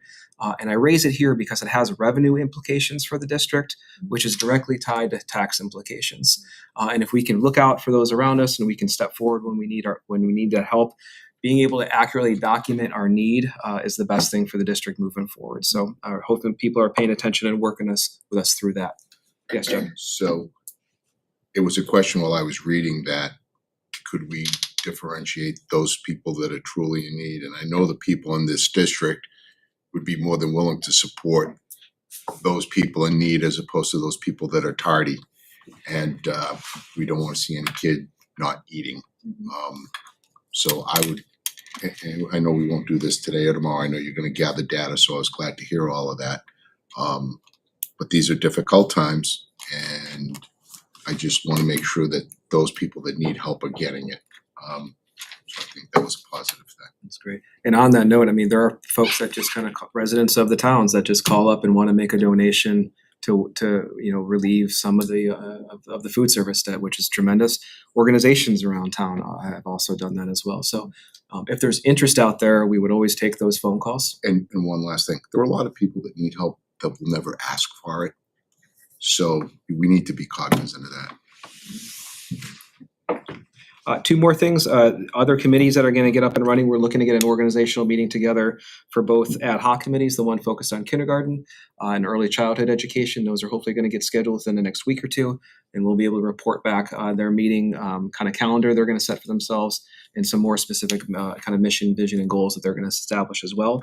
And lastly, I'll close that one more event that I attended that makes me proud to work in Timberlane is the Saturday right after break. Both Shauna and I were able to get to the PAC, and we were able to attend Tony D's auditorium dedication ceremony. And I will tell you what, like there were kids on stage that he taught that were then playing and working with our kids that are currently in the music program. I think there were 2 or 3 former superintendents there that spoke. There's a lot of history, a lot of good recognition of an individual's work and how that kind of has rippled out in front of the community. It was super well attended. And for me, someone who had never met Tony, to hear all the stories and things about him and the impact that he had on students and clearly that he continued to have, it was really an awesome event to be a part of. So Shauna, thanks for joining us well on behalf of the board. Don was there too. And Don, it's right. That's right. Did you speak? You did speak. You did. People didn't want to speak after you. But yes, it was. Quite an event. Yeah. Real proud of the work that Louise and the family put into getting people there. And our hearts goes out to them as they work through their health issues. So, but having a dedication of the auditorium to Tony DiBartolomeo is something that was much appreciated by the entire music community and theater community, and perhaps anybody who had the opportunity to work with him over time. So it was great. Jack was there too. I was sitting up with myself. I have no friends. All right. Thank you. Anything else with your That's report? All right. Good things, great things. All right, cool. Next is the personnel report. We do have 1 professional nomination, 1 renomination, and then 2 resignations. 2 resignations and 1 retirement. So Shauna. I make a motion to accept the professional nomination of Megan Daniels, social worker at Timberlane Regional School District. Motion by Shauna. Do I have a second? Second. Second by Kim. Any discussion? All's in favor? Opposed? And abstain. All right, 7-0. Make a motion to accept the professional resignations of Melissa Dalton, elementary teacher at Pollard, and Pamela Barisco, kindergarten teacher at Pollard, and thank them both for their service to our community. I have a motion. Do I have a second? Second. Second by Kim. Any discussion? All those in favor? Opposed? And abstain. 7-0. Okay.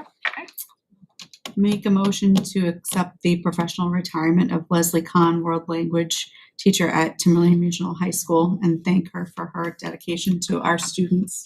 A motion to have a second? Second. Seconded by Kim. Any discussion? All those in favor? Opposed? And abstain. 7-0. Make a And motion for the renomination of Carrie Gamble, pre-K teacher in Danville. a motion to have a second? Second. Second by Kim. Any discussion? All those in favor? Opposed? And abstained. 7-0. All right, awesome. Fran, did you have anything for us for the vacancy report or anything new? Other than what you stated with Mitch, that some more applicants? Good. Does anybody have any questions for Fran before we move on? No, just that Yeah, go ahead. Justin, I forgot, I apologize. I was gonna send you a note on some baselines of how we're trying to check some of these like SLPs and what we're doing there. And I know we had some conversation last time and some of these consulting companies are, I forget what Kelly said, it was like 80, 90,000 before transportation that we're paying out, but come to find out that a lot of these consulting companies, they're hiring straight out of UNH at $45 an hour.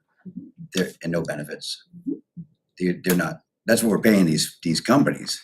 And I'm just wondering if we're missing an opportunity here, is like straight from UNH, straight from some of these local schools, that we can get some of these younger folks that $45 an hour versus, our starting pay at an SLP or behavior or a OT, but with full benefits is, if you ask them, it's a much better deal than what they're getting paid to start with some of these consulting places. Yeah, I get it, we're paying the consulting places the 80 or 90 grand, that's real money, no doubt about it, and we're doing what we can, but I think I'll just remind you in an email, Justin, if that's okay with everybody, just that, like, how are we going after some of these positions?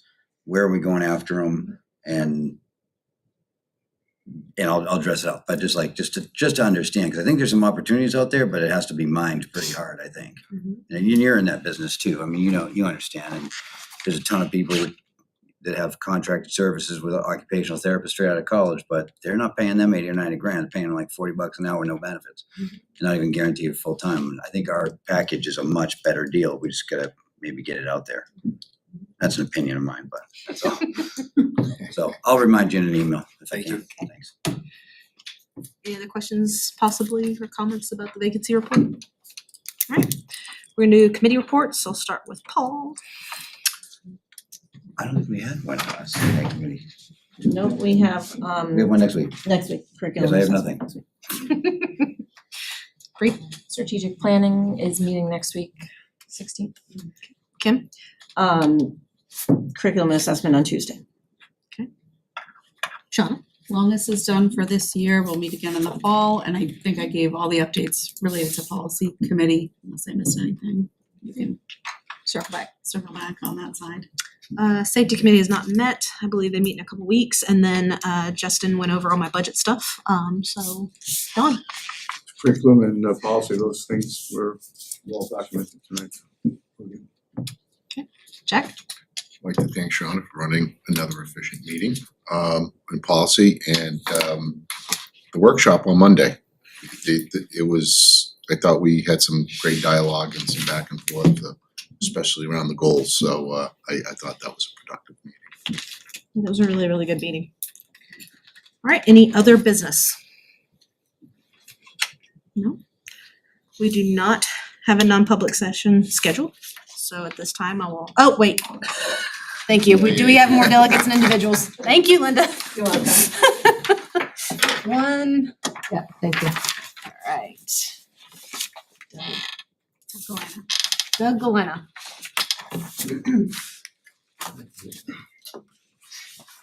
I'm Joanna from Danville, 73 Back Road. Sorry for butchering your last name. First, I guess I would ask to meet the representatives from Danville. Marie, you emailed me yesterday? Kim. Kim, okay. We're gonna be having a meeting again at the rec hall for people on the that are impacted by these taxes. It's a public meeting to let them know what progress we made working with you. And we'll let you know about our website and so forth. So I'd invite anybody here, I'll get you the dates, there's 4 meetings coming up. And if anybody would like to come and have a chance to say this, bring your skills and whatnot, so that people can get bigger picture out of it of what's going on. When I first came here, we had some requests, and the superintendent has been just fantastic with getting those results. He understands what we're looking for, and with Maria, you put on a presentation, you show them where the money is. I know from many meetings with these people, what they're looking for is If it's not spent, please return it. And with the employees that haven't been hired, their take is simply, at the end of the year, if you didn't hire the people and there's monies involved for those people, return it. You put in for it again next year in hopes that you will get all your positions filled. We don't want you not to hire these people. We understand you need people and staff. We're not driven by that idea. We're just saying is if it wasn't used up for this time around, please return it. And I believe it will be. I see you have $500,000 for emergency contingency. I think that's a fabulous idea. I've worked with schools. I've been on their, I've done maintenance for schools. I've worked with, on all the buildings and all the aspects of it, and disasters happen. We'll have I imagine at New Hampshire, you get your water from Plastow here, but we had town water, and that pipe breaks right under the ground on school property.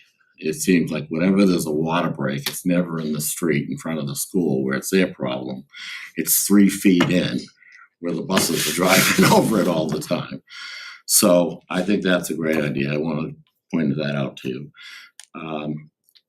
In the first part of this meeting, you were talking about having your summertime work start early while the kids are in school.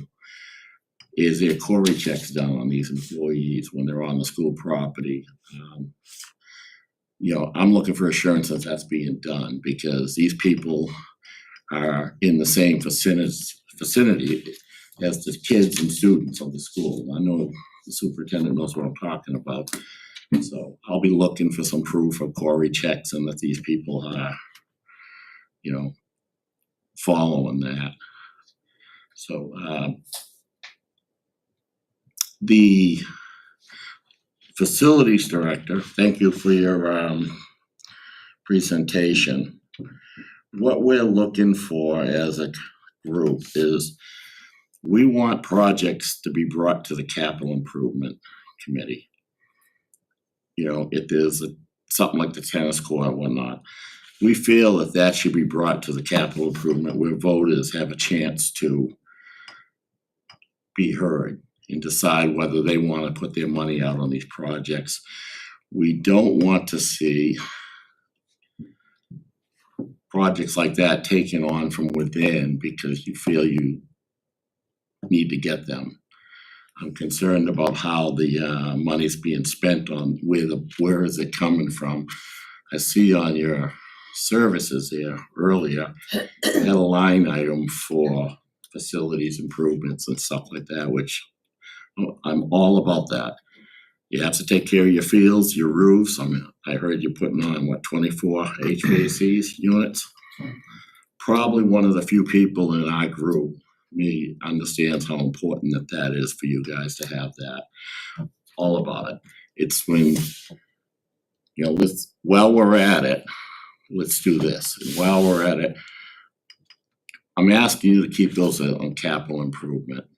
Let them come before the towns to make decisions and votes. That's all I got to say. Thank you for your time. Thank you for yours. Thank you.